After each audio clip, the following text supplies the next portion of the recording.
ರಾಜ್ಯಕ್ಕೆ ಅನುಕೂಲ ಆಗ್ತದೆ. ಈಗ ಸುದೀಪ್ ಅವರು ಕರ್ನಾಟಕಕ್ಕೆ ಸೀಮಿತನಾ? ಆಂಧ್ರದಲ್ಲೂ ಪಾಪ್ಯುಲರ್ ಇದ್ದಾರೆ, ನಿಮ್ಮ ಮಹಾರಾಷ್ಟ್ರದಲ್ಲೂ ಪಾಪ್ಯುಲರ್ ಇದ್ದಾರೆ, ಪ್ಯಾನ್ ಇಂಡಿಯಾ ಅವ್ರದ್ದು ಅಪೀಲ್ ಇದೆ. ನಮ್ಮ ರಾಜ್ಯಕ್ಕೆ ಅನ್ಯಾಯ ಆಗ್ತಾ ಇದೆ ಅಪ್ಪ, ತೆರಿಗೆನಲ್ಲಿ, ನಮಗೆ ಕುಡಿಯೋ ನೀರಿನಲ್ಲಿ, ಅಥವಾ ಗಡಿ ವಿಚಾರದಲ್ಲಿ, ನಮ್ಮ ಭಾಷೆನಲ್ಲಿ ಅಂತ ಹೇಳಿದಾಗ it brings a lot of ಇದು. ಉದಾಹರಣೆ ಕಮಲ್ ಹಾಸನ್ ಅವರ ಒಂದು ಸ್ಟೇಟ್ಮೆಂಟ್ ಇತ್ತು. ಅವಾಗ ಇಲ್ಲಪ್ಪ ನಿಮ್ದು ಎಷ್ಟು ಹಳೆ ಇತಿಹಾಸ ಇದೆ, ಅಷ್ಟೇ ಹಳೇದು ನಮ್ದು ಇದೆ ಅಂದರೆ ಬಲ ಸಿಗ್ತದಲ್ಲ ನಿಮಗೆ. That's all is the thing. We all have to be more socially responsible for the state ಅಂತ ಅಷ್ಟೇ. Last question sir, fake news ಸಂಬಂಧಪಟ್ಟಿರೋ ಒಂದು ಡ್ರಾಫ್ಟ್ ಆಗಿರುತ್ತೆ. ಫೇಕ್ ನ್ಯೂಸ್ ಇಲ್ಲ, ಮಿಸ್ಇನ್ಫಾರ್ಮೇಶನ್, ಸುಳ್ಳು ಸುದ್ದಿ ತಪ್ಪು ಮಾಹಿತಿ ಕೊಡೋರಿಗೆ. ನಿಮ್ಗೆ ನನ್ಗಿಂತ ಚೆನ್ನಾಗಿ ನಿಮ್ಮ ಮಾಧ್ಯಮ ಸ್ನೇಹಿತರು ನಿಮ್ಗೆ ಗೊತ್ತಿದೆ. ಫೇಕ್ ನ್ಯೂಸ್ ಅಂದರೆ ಏನು, ಮಿಸ್ಇನ್ಫಾರ್ಮೇಷನ್ ಅಂದರೆ ಏನು, ಡಿಸ್ಇನ್ಫಾರ್ಮೇಷನ್ ಅಂದರೆ ಏನು, ಮ್ಯಾಲ್ ಇನ್ಫಾರ್ಮೇಷನ್ ಅಂದರೆ ಏನು, ಎಲ್ಲ ನಿಮ್ಗೆ ಗೊತ್ತಿದೆ. ಸೊ ಅದೇ ನಿಮ್ಗೆ ನೆನಪಿದ್ರೆ 2.5 ತಾಸು ನನಗೆ ತಾವೆಲ್ಲರೂ ಗ್ರಿಲ್ ಮಾಡಿದ್ವಿ IDTVC ಮಾಡಬೇಕಾದ್ರೆ ನಮ್ಮ ಕಾನ್ಫರೆನ್ಸ್ ಹಾಲ್ ವಿಧಾನಸೌಧದಲ್ಲಿ. ಅದಾದಮೇಲೆ ನಿಮಗೆ ಅನಿಸ್ತು ಹೌದಪ್ಪ ಇದು ಬೇಕು ಅಂತ, ಹೌದಾ ಇಲ್ಲ? ಈಗ ನೋಡಿ ಕರೋನಾ ಸಂದರ್ಭದಲ್ಲಿ ಎಷ್ಟು ಮಿಸ್ಇನ್ಫಾರ್ಮೇಷನ್ ಆಯಿತು, ಆಪರೇಷನ್ ಸಿಂಧೂರ್ ಟೈಮಲ್ಲಿ ಎಷ್ಟು ಮಿಸ್ಇನ್ಫಾರ್ಮೇಷನ್ ಆಯಿತು. ನಮ್ಮ ಚೀಫ್ ಆಫ್ ಆರ್ಮಿ ಸ್ಟಾಫ್ ಏನು ಹೇಳಿದ್ರು ಸರ್ ಮೊನ್ನೆ ಸಿಂಗಾಪುರ್ನಲ್ಲಿ ಏನು ಹೇಳ್ತಾರೆ, 15% ಅವ್ರ ಸಮಯ ಕಳೆದಿದ್ದು ಮಿಸ್ಇನ್ಫಾರ್ಮೇಷನ್ ಅನ್ನ ಡಿಬಂಕ್ ಮಾಡೋಕ್ಕೆ. 15% of the army's time was spent trying to stop misinformation ಅಂತ. ಸೊ ಅದರಿಂದ ಕರ್ನಾಟಕದಲ್ಲಿ ಯಾವಾಗಲೂ ಕೂಡ ನಾವು ಮುಂಚೂಣಿನಲ್ಲಿದ್ದೀವಿ ನೀತಿ ಮಾಡೋದ್ರಲ್ಲಿ. IT ನೀತಿ ಫಸ್ಟ್ ಮಾಡಿದ್ವಿ, BT ಮಾಡಿದ್ವಿ, global capability centre, space tech policy, EV policy, ಈಗ data centre policy, engineering and R&D policy, battery storage policy, ಇವೆಲ್ಲ ಕಂದಾಯದಲ್ಲಿ ನೀತಿಗಳನ್ನು ಫಸ್ಟ್ ನಾವೇ ಮಾಡಿರೋದು. ಪಂಚಾಯತ್ ರಾಜ್ ಅಮೆಂಡ್ಮೆಂಟಲ್ಲಿ ನಾವೇ ಫಸ್ಟ್ ಮಾಡಿರೋದು ಅಬ್ದುಲ್ ನಜೀರ್ ಸಾಹೇಬ್ ಟೈಮ್ನಲ್ಲಿ. ಸೊ ಇದರಲ್ಲೂ ಕೂಡ ನಾವು ಮುಂಚೂಣಿನಲ್ಲಿ ಇರೋಣ ಅಂತ. And it is a misinformation. ಅಲ್ಲಿ ಈ ಕೇಂದ್ರ ಸರ್ಕಾರ ಬಂದ ಮೇಲೆ ನಂಬರ್ 1 ಕಂಟ್ರಿ ಯಾವುದಿದೆ ಮಿಸ್ಇನ್ಫಾರ್ಮೇಷನ್ ಅಲ್ಲಿ? ನನ್ನ ಡೇಟಾ ಅಲ್ಲ, ವರ್ಲ್ಡ್ ಎಕನಾಮಿಕ್ ಫೋರಂ ಡೇಟಾ ಪ್ರಕಾರ India is number 1 in misinformation. Misinformation ಹುಡ್ತಾ ಇರೋದಿಲ್ಲ ಸರ್, BJP IT ಸರ್ಕಾರ. ಹೌದಾ?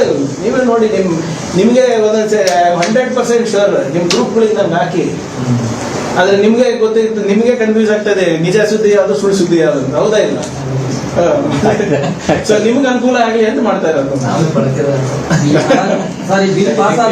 ಸ್ವಲ್ಪ ಕಂಟ್ರೋಲ್ ಬರುತ್ತೆ. See our intention is not to control anybody. ಯಾರಿಗೂ ಕಂಟ್ರೋಲ್ ಮಾಡೋದಿಲ್ಲ. ನಾನು ಅವತ್ತು ಕೂಡ ತಾವೆಲ್ಲರೂ ಯಾವಾಗ ನಾವು ಇದು ಒಂದು ಫೇಕ್ ನ್ಯೂಸ್ ಟ್ಯಾಕಲ್ ಮಾಡೋಕ್ಕೆ, ಫ್ಯಾಕ್ಟ್ ಚೆಕ್ ಮಾಡೋಕ್ಕೆ ಒಂದು ಯೂನಿಟ್ ಅನ್ನ ನಾವು ಪ್ರಾಯೋಗಿಕವಾಗಿ ನಾವು ಮಾಡಬೇಕು ಅಂತ ನಾವು ಹೇಳಿದಾಗ ಎಲ್ಲ ವಿವರಗಳನ್ನ ನಿಮ್ಗೆ ಕೊಟ್ಟಿದ್ದೀನಿ. ಆ ಕಮಿಟಿನಲ್ಲಿ ಬೇಕಾದ್ರೆ ನೀವು ಪ್ರೆಸ್ ಕ್ಲಬ್ ಆಫ್ ಇಂಡಿಯಾ ಇರ್ಬೋದು, ಎಡಿಟರ್ಸ್ ಗಿಲ್ಡ್ ಆಫ್ ಇಂಡಿಯಾ ಇರ್ಬೋದು, ಅಥವಾ ನಮ್ಮ ರಾಜ್ಯದಲ್ಲಿ ನೀವು ಯಾರಿಗೆ ನೇಮಕ ಮಾಡ್ತೀರೋ ಅವರಿಗೂ ಕೂಡ ಅದರಲ್ಲಿ ಸ್ಥಾನಮಾನ ಕೊಡ್ತೀವಿ. ನೀವು ಅದರಲ್ಲಿ ಫೇಕ್ ನ್ಯೂಸ್ ಯಾವುದು, ಮಿಸ್ಇನ್ಫಾರ್ಮೇಷನ್ ಯಾವುದು ಅಂದ್ಬಿಟ್ಟು ಟ್ರಾನ್ಸ್ಫರ್ ಮಾಡಿಕೊಡಿ ಅಂತ ಕೂಡ ನಾವು ಹೇಳಿದ್ದೀವಿ. ಸೊ ಯಾವುದು misinformation controlling is in interest of democracy, in interest of economic activity. ಯಾರಿಗೂ ಕಂಟ್ರೋಲ್ ಮಾಡಬೇಕು ಅಂತ ಏನಿಲ್ಲ. ಈಗ ಮಿಸ್ಇನ್ಫಾರ್ಮೇಷನ್ ಅನ್ನ ಕಂಟ್ರೋಲ್ ಮಾಡಿದ್ರೆ ನೀವೇ ಹೇಳಿ ಎಷ್ಟು ಸುಲಭ ಆಗ್ತದೆ ನಿಮ್ಮ ಕೆಲಸಗಳೆಲ್ಲ. ವೆರಿಫೈಡ್ ನ್ಯೂಸ್ ಬಂದ್ರೆ ನಾಗರಿಕರಿಗೂ ಒಳ್ಳೇದಲ್ವಾ? Law and order is also. ಈಗ ವೆರಿಫೈಡ್ ನ್ಯೂಸ್ ಬಂದಾಗ law and order automatically control ಆಗ್ತದಲ್ಲ ಸರ್. ನಾವು ಇದನ್ನ ವೆರಿಫೈ ಮಾಡ್ತಾ ಇರೋದು ಯಾರು? ನೀವು ಮಾಡ್ತಾ ಇದ್ರೆ ಸಂತೋಷ, ನಮ್ಗೆ ನಮ್ಮ ಕೆಲಸ ಕಮ್ಮಿ ಆಗ್ತದೆ. ಆದ್ರೆ ದುರ್ದೈವ ಏನಂದ್ರೆ ಎಷ್ಟೊಂದು ಇನ್ಫಾರ್ಮೇಶನ್ ಫ್ಲೋ ಇದೆ ನಿಮ್ಮ ಹತ್ರ, ನಿಮಗೂ ಟೈಮ್ ಇಲ್ಲ ಮಾಡ್ಲಿಕ್ಕೆ. ಬ್ರೇಕಿಂಗ್ ನ್ಯೂಸ್ ಬೇರೆ ಕೊಡ್ಬೇಕು ನಾವು.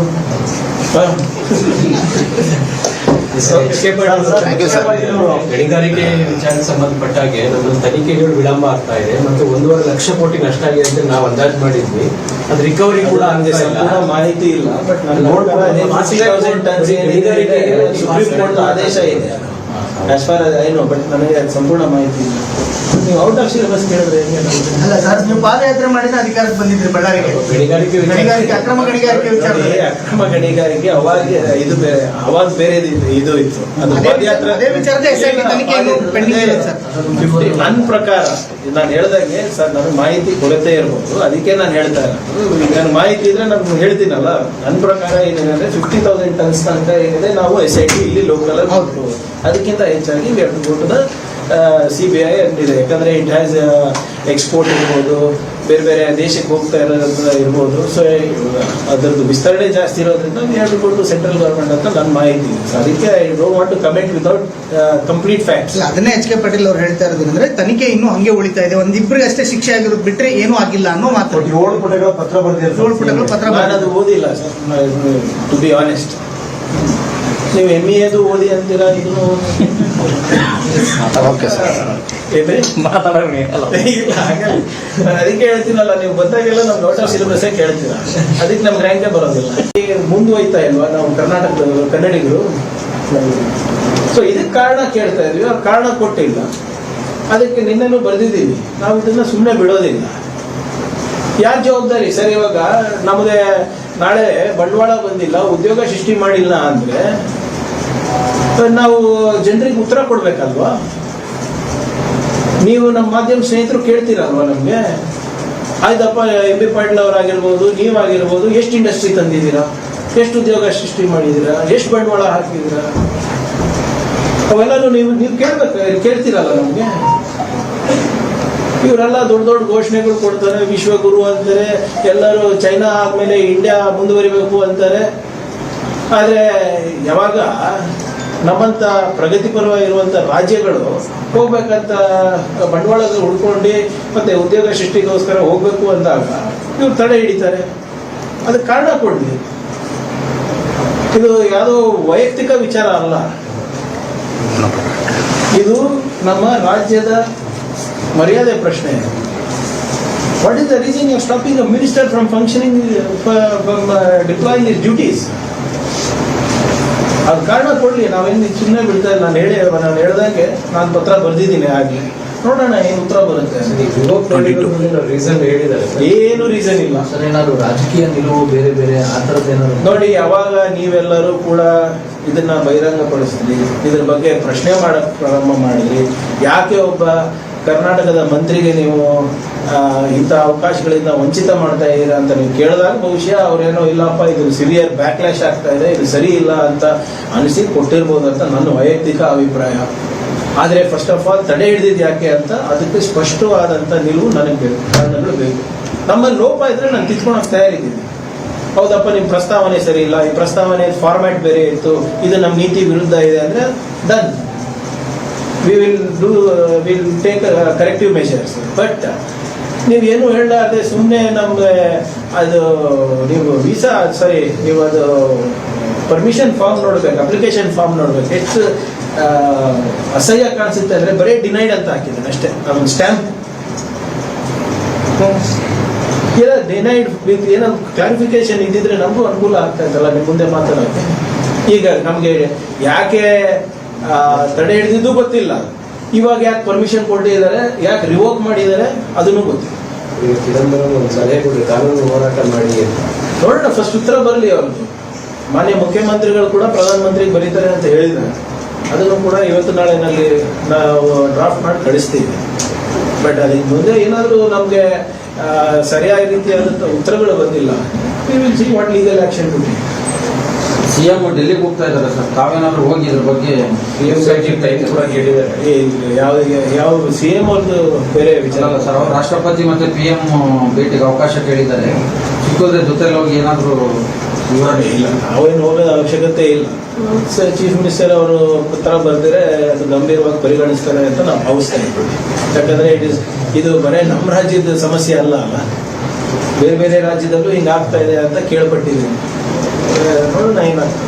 ಡೈರೆಕ್ಟ್ ಸ್ಟೇಟ್ ಗೌರ್ಮೆಂಟ್ ಫಂಡ್ ಹೋಗುತ್ತೆ ಅನ್ನೋ ಕಾರಣಕ್ಕೆ ಈ ರೀತಿ ಡೈರೆಕ್ಟ್ ಸ್ಟೇಟ್ ಗೌರ್ಮೆಂಟ್ ಅನುದಾನ ಬಂದ್ಬಿಡುತ್ತೆ ಅನ್ನೋ ಕಾರಣಕ್ಕೆ ಈ ರೀತಿ ಮಾಡ್ತಾ ಇದ್ದಾರಾ? ಎಲ್ಲಿ ಸರ್, ನಾವು ದುಡಿತಾ ಇರೋದು ಇವತ್ತು ಇಡೀ ರಾಷ್ಟ್ರಕ್ಕೆ ಅನುಕೂಲ ಆಗ್ತಾ ಇದೆ ಅಲ್ವಾ ಸರ್? ಏನಿದು ಬರೇ ಕನ್ನಡಿಗರಿಗೆ ಅನುಕೂಲ ಆಗ್ತಾ ಇದೆಯಾ? ಎಷ್ಟು ಜನ ಉತ್ತರ ಪ್ರದೇಶದವರು, ಮಧ್ಯಪ್ರದೇಶದವರು, ಬಿಹಾರದವರು ಬಂದಿಲ್ಲಿ ಕೆಲಸ ಮಾಡ್ತಾ ಇದ್ದಾರೆ ನೋಡಿ ನಮ್ಮ ಕರ್ನಾಟಕ ರಾಜ್ಯದಲ್ಲಿ. ಇಲ್ಲಿ ನಾವು ಉದ್ಯೋಗ ಸೃಷ್ಟಿ ಮಾಡ್ತಾ ಇರೋದ್ರಿಂದ ತಾನೇ ಅಲ್ಲಿ ಬರ್ತಾ ಇರೋದು. ನಮ್ಮವ್ರು ಎಷ್ಟು ಜನ ಇದ್ದಾರೆ ಸರ್ UP ಬಿಹಾರ್ನಲ್ಲಿ? ಬೆರಳೆಣಿಕೆ ಎಷ್ಟು ಇರ್ಬೋದು ಅಷ್ಟೇ. ಇಲ್ಲಿ ಎಷ್ಟು ಜನ ಇದ್ದಾರೆ ಸರ್ ಉತ್ತರ ಭಾರತದಿಂದ ಜನರು? ನಾವು ಅವೇನು ಬರಬಾರ್ದು ಅಂತ ಇಲ್ಲ, ಅದು ಅವ್ರ ಸಂವಿಧಾನದ ಹಕ್ಕಿದೆ, ಬರ್ತಾರೆ. ಆದ್ರೆ ಉದ್ಯೋಗ ಈಗ ಸೃಷ್ಟಿ ಆಗ್ತಾ ಇದೆ ಅಂತ ತಾನೇ ಬರ್ತಾ ಇರೋದು ಇಲ್ಲಿ. ನಮ್ಮ ಮುಖಾಂತರ ಏನಾದ್ರು ಹೋಗ್ಲಿ ಏನೋ ಅನ್ನೋದನ್ನ ಅವ್ರ ಮುಖಾಂತರ ಎಲ್ಲ ಹೋಗ್ಬೇಕು ನಾವು. If I want political clearance I have to go through central government ಅಲ್ಲ, ಇಲ್ಲಿದ್ರೆ ನಮಗೆ ಅಲ್ಲಿ ಬೆಲೆ ಕೊಡೋದಿಲ್ಲ. ಸೊ ಆದ್ರಿಂದ ಇವ್ರು ಯಾಕೆ ಡಿನೈ ಮಾಡಿದ್ರು ಅಂತ ಕೇಳ್ತಾ ಇದ್ದೀನಿ. ನಮ್ಮಿಂದ ಏನಾದರೂ ಕೇಂದ್ರ ಸರ್ಕಾರಕ್ಕೆ ಹಾನಿ ಆಗ್ತಾ ಇತ್ತಾ? ಬಂಡವಾಳ ತರೋದ್ರಿಂದ ನಮಗೆ ಲಾಭನ, ಕೇಂದ್ರ ಸರ್ಕಾರಕ್ಕೆ ಲಾಭನ? ಇವರೇ ತಾನೇ ದೊಡ್ಡ ದೊಡ್ಡ ಘೋಷಣೆಗಳು ಕೊಡೋದು. AI mission, quantum mission, skill India, digital India, startup India, ಇವೆಲ್ಲ ಘೋಷಣೆಗಳು ನಮ್ದ ಅವ್ರದ. ಆದರೆ ಕೆಲಸ ಎಲ್ಲ ಆಗ್ತಾ ಇರೋದು, ಮೇಕ್ ಇನ್ ಇಂಡಿಯಾ ಕೆಲಸ ಎಲ್ಲ ಆಗ್ತಾ ಇರೋದು ಕರ್ನಾಟಕದಲ್ಲಿ ಸ್ವಾಮಿ, ತಮಿಳುನಾಡಿನಲ್ಲಿ, ತೆಲಂಗಾಣದಲ್ಲಿ, ಉತ್ತರ ಪ್ರದೇಶದಲ್ಲಿ, ಮತ್ತೆ ನಿಮ್ಮ ಮಧ್ಯಪ್ರದೇಶ, ಬಿಹಾರ್ನಲ್ಲಿ ಏನಾಗ್ತಾ ಇದೆ ಹೇಳಿ?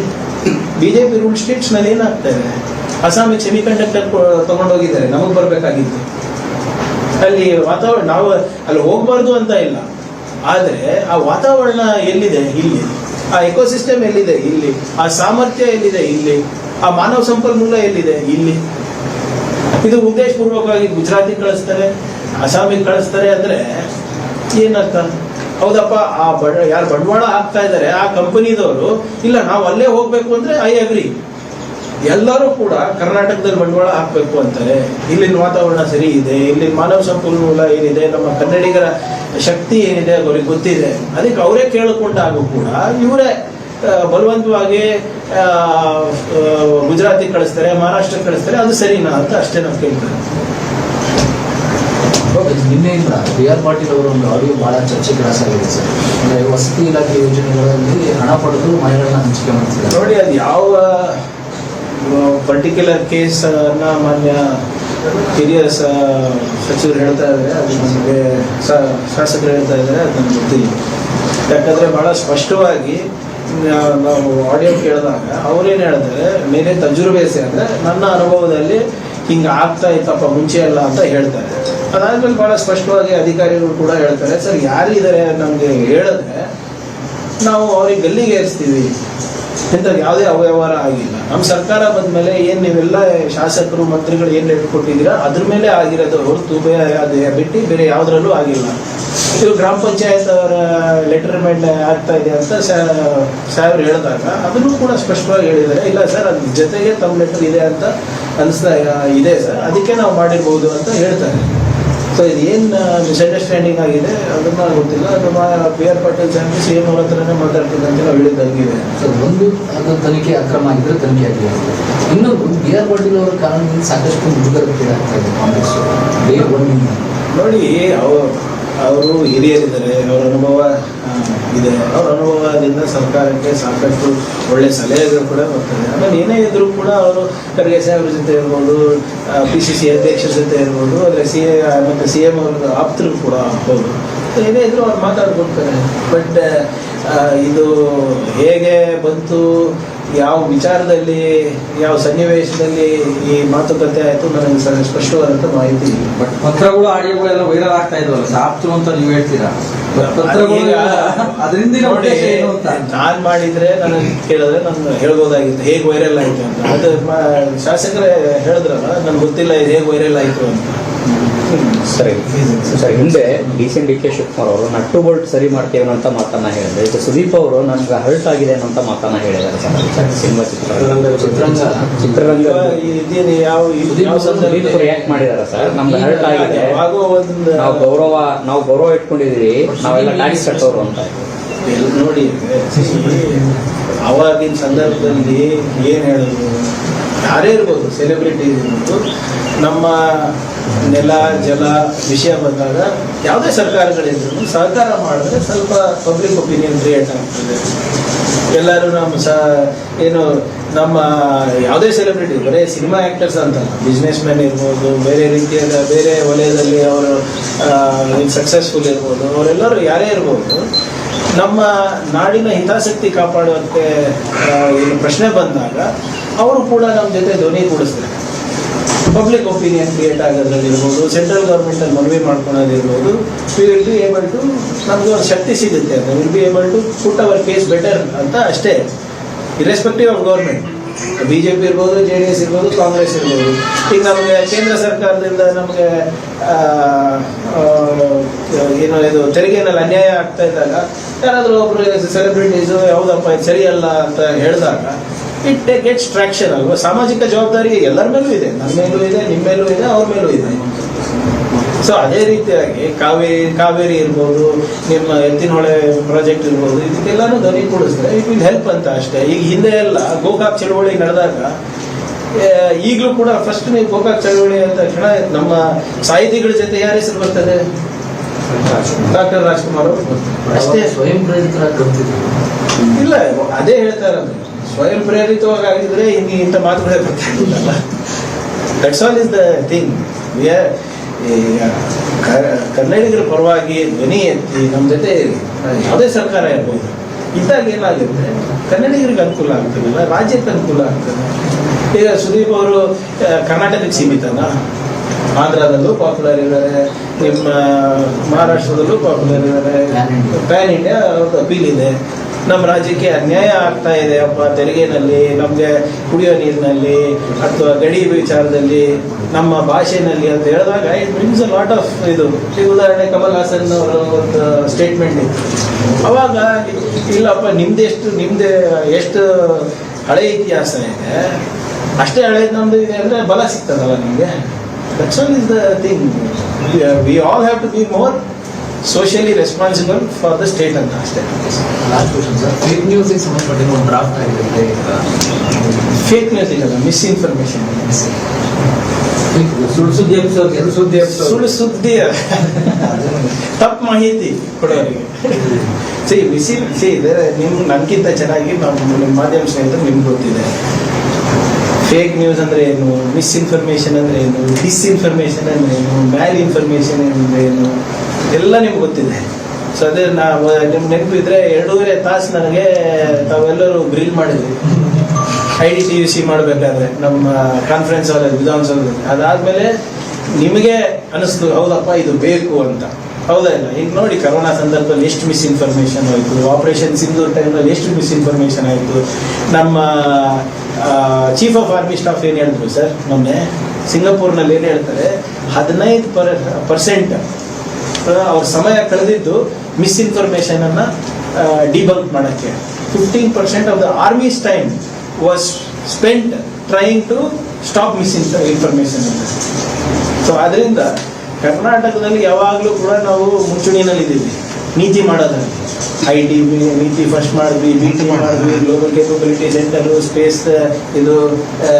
Space tech policy, EV policy, ಈಗ data centre policy, engineering and R&D policy, battery storage policy, ಇವೆಲ್ಲ ಕಂದಾಯದಲ್ಲಿ ನೀತಿಗಳನ್ನು ಫಸ್ಟ್ ನಾವೇ ಮಾಡಿರೋದು. ಪಂಚಾಯತ್ ರಾಜ್ ಅಮೆಂಡ್ಮೆಂಟಲ್ಲಿ ನಾವೇ ಫಸ್ಟ್ ಮಾಡಿರೋದು ಅಬ್ದುಲ್ ನಜೀರ್ ಸಾಹೇಬ್ ಟೈಮ್ನಲ್ಲಿ. ಸೊ ಇದರಲ್ಲೂ ಕೂಡ ನಾವು ಮುಂಚೂಣಿನಲ್ಲಿ ಇರೋಣ ಅಂತ. And it is a misinformation. ಅಲ್ಲಿ ಈ ಕೇಂದ್ರ ಸರ್ಕಾರ ಬಂದ ಮೇಲೆ ನಂಬರ್ 1 ಕಂಟ್ರಿ ಯಾವುದಿದೆ ಮಿಸ್ಇನ್ಫಾರ್ಮೇಶನ್ ಅಲ್ಲಿ? ನನ್ನ ಡೇಟಾ ಅಲ್ಲ, ವರ್ಲ್ಡ್ ಎಕನಾಮಿಕ್ ಫೋರಂ ಡೇಟಾ ಪ್ರಕಾರ India is number 1 in misinformation.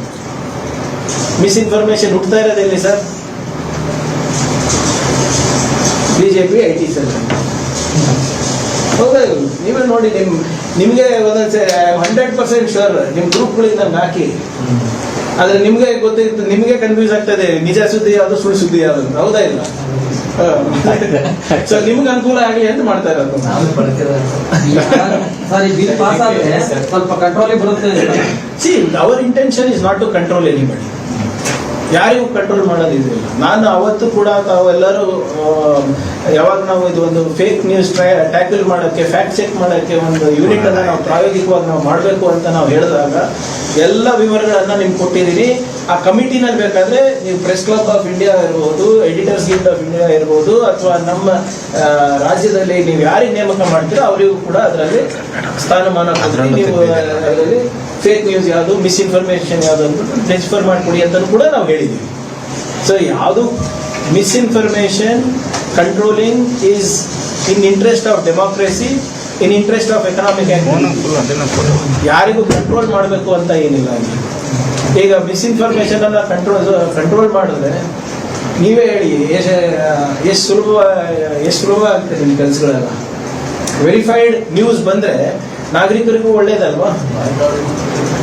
Law and order is also. ಈಗ ವೆರಿಫೈಡ್ ನ್ಯೂಸ್ ಬಂದಾಗ law and order automatically control ಆಗ್ತದಲ್ಲ ಸರ್. ಇದನ್ನ ವೆರಿಫೈ ಮಾಡ್ತಾ ಇರೋದು ಯಾರು? ನೀವು ಮಾಡ್ತಾ ಇದ್ರೆ ಸಂತೋಷ ನಮ್ಗೆ, ನಮ್ ಕೆಲಸ ಕಮ್ಮಿ ಆಗ್ತದೆ.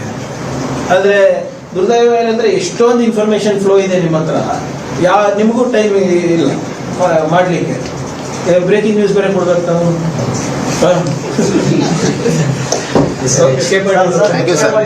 ಗಣಿಗಾರಿಕೆ ವಿಚಾರಕ್ಕೆ ಸಂಬಂಧಪಟ್ಟ ಹಾಗೆ ನಮ್ಮ ತನಿಖೆಗಳು ವಿಳಂಬ ಆಗ್ತಾ ಇದೆ ಮತ್ತು 1.5 ಲಕ್ಷ ಕೋಟಿ ನಷ್ಟ ಆಗಿದೆ ಅಂತ ನಾವು ಅಂದಾಜು ಮಾಡಿದ್ವಿ.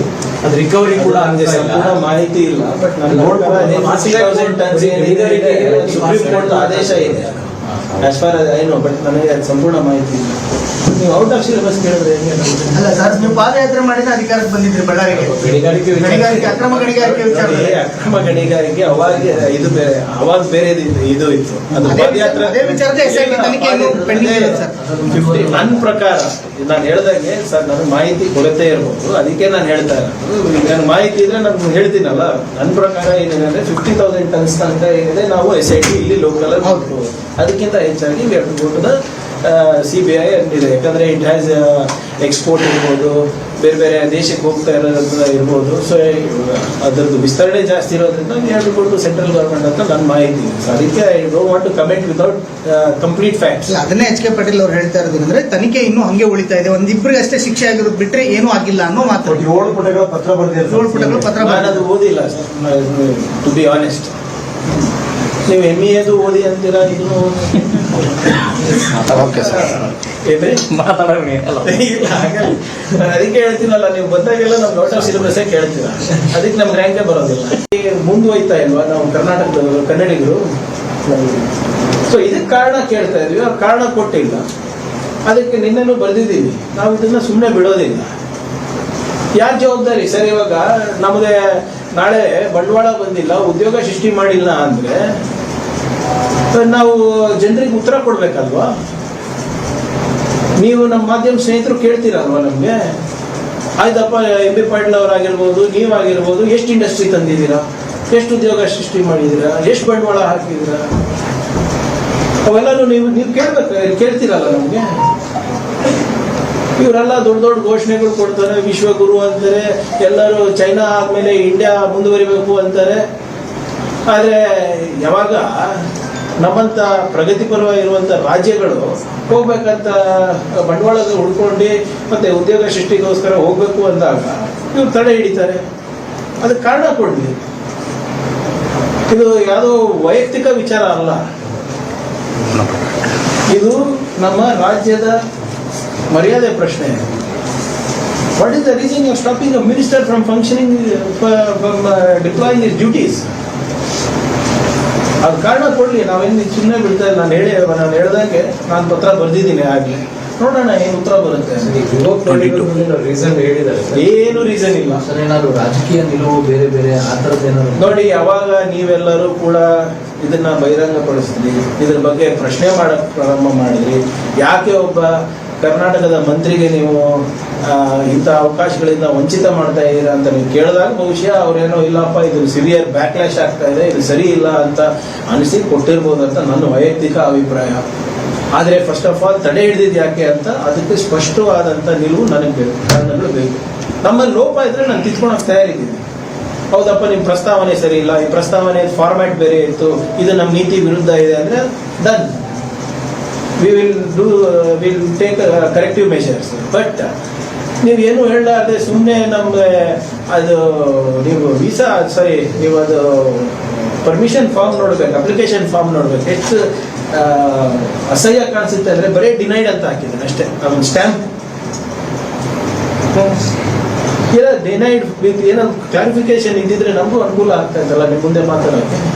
ಈಗ ನಮಗೆ ಯಾಕೆ ತಡೆ ಹಿಡಿದಿದ್ದು ಗೊತ್ತಿಲ್ಲ, ಇವಾಗ ಯಾಕೆ ಪರ್ಮಿಷನ್ ಕೊಟ್ಟಿದ್ದಾರೆ, ಯಾಕೆ ರಿವೋಕ್ ಮಾಡಿದ್ದಾರೆ ಅದನ್ನು ಗೊತ್ತಿಲ್ಲ. ಈಗ ಚಿದಂಬರಂ ಒಂದು ಸಲಹೆ ಕೊಡಿ, ಕಾನೂನು ಹೋರಾಟ ಮಾಡಿ ಅಂತ. ನೋಡೋಣ, ಫಸ್ಟ್ ಉತ್ತರ ಬರಲಿ ಅವ್ರದ್ದು.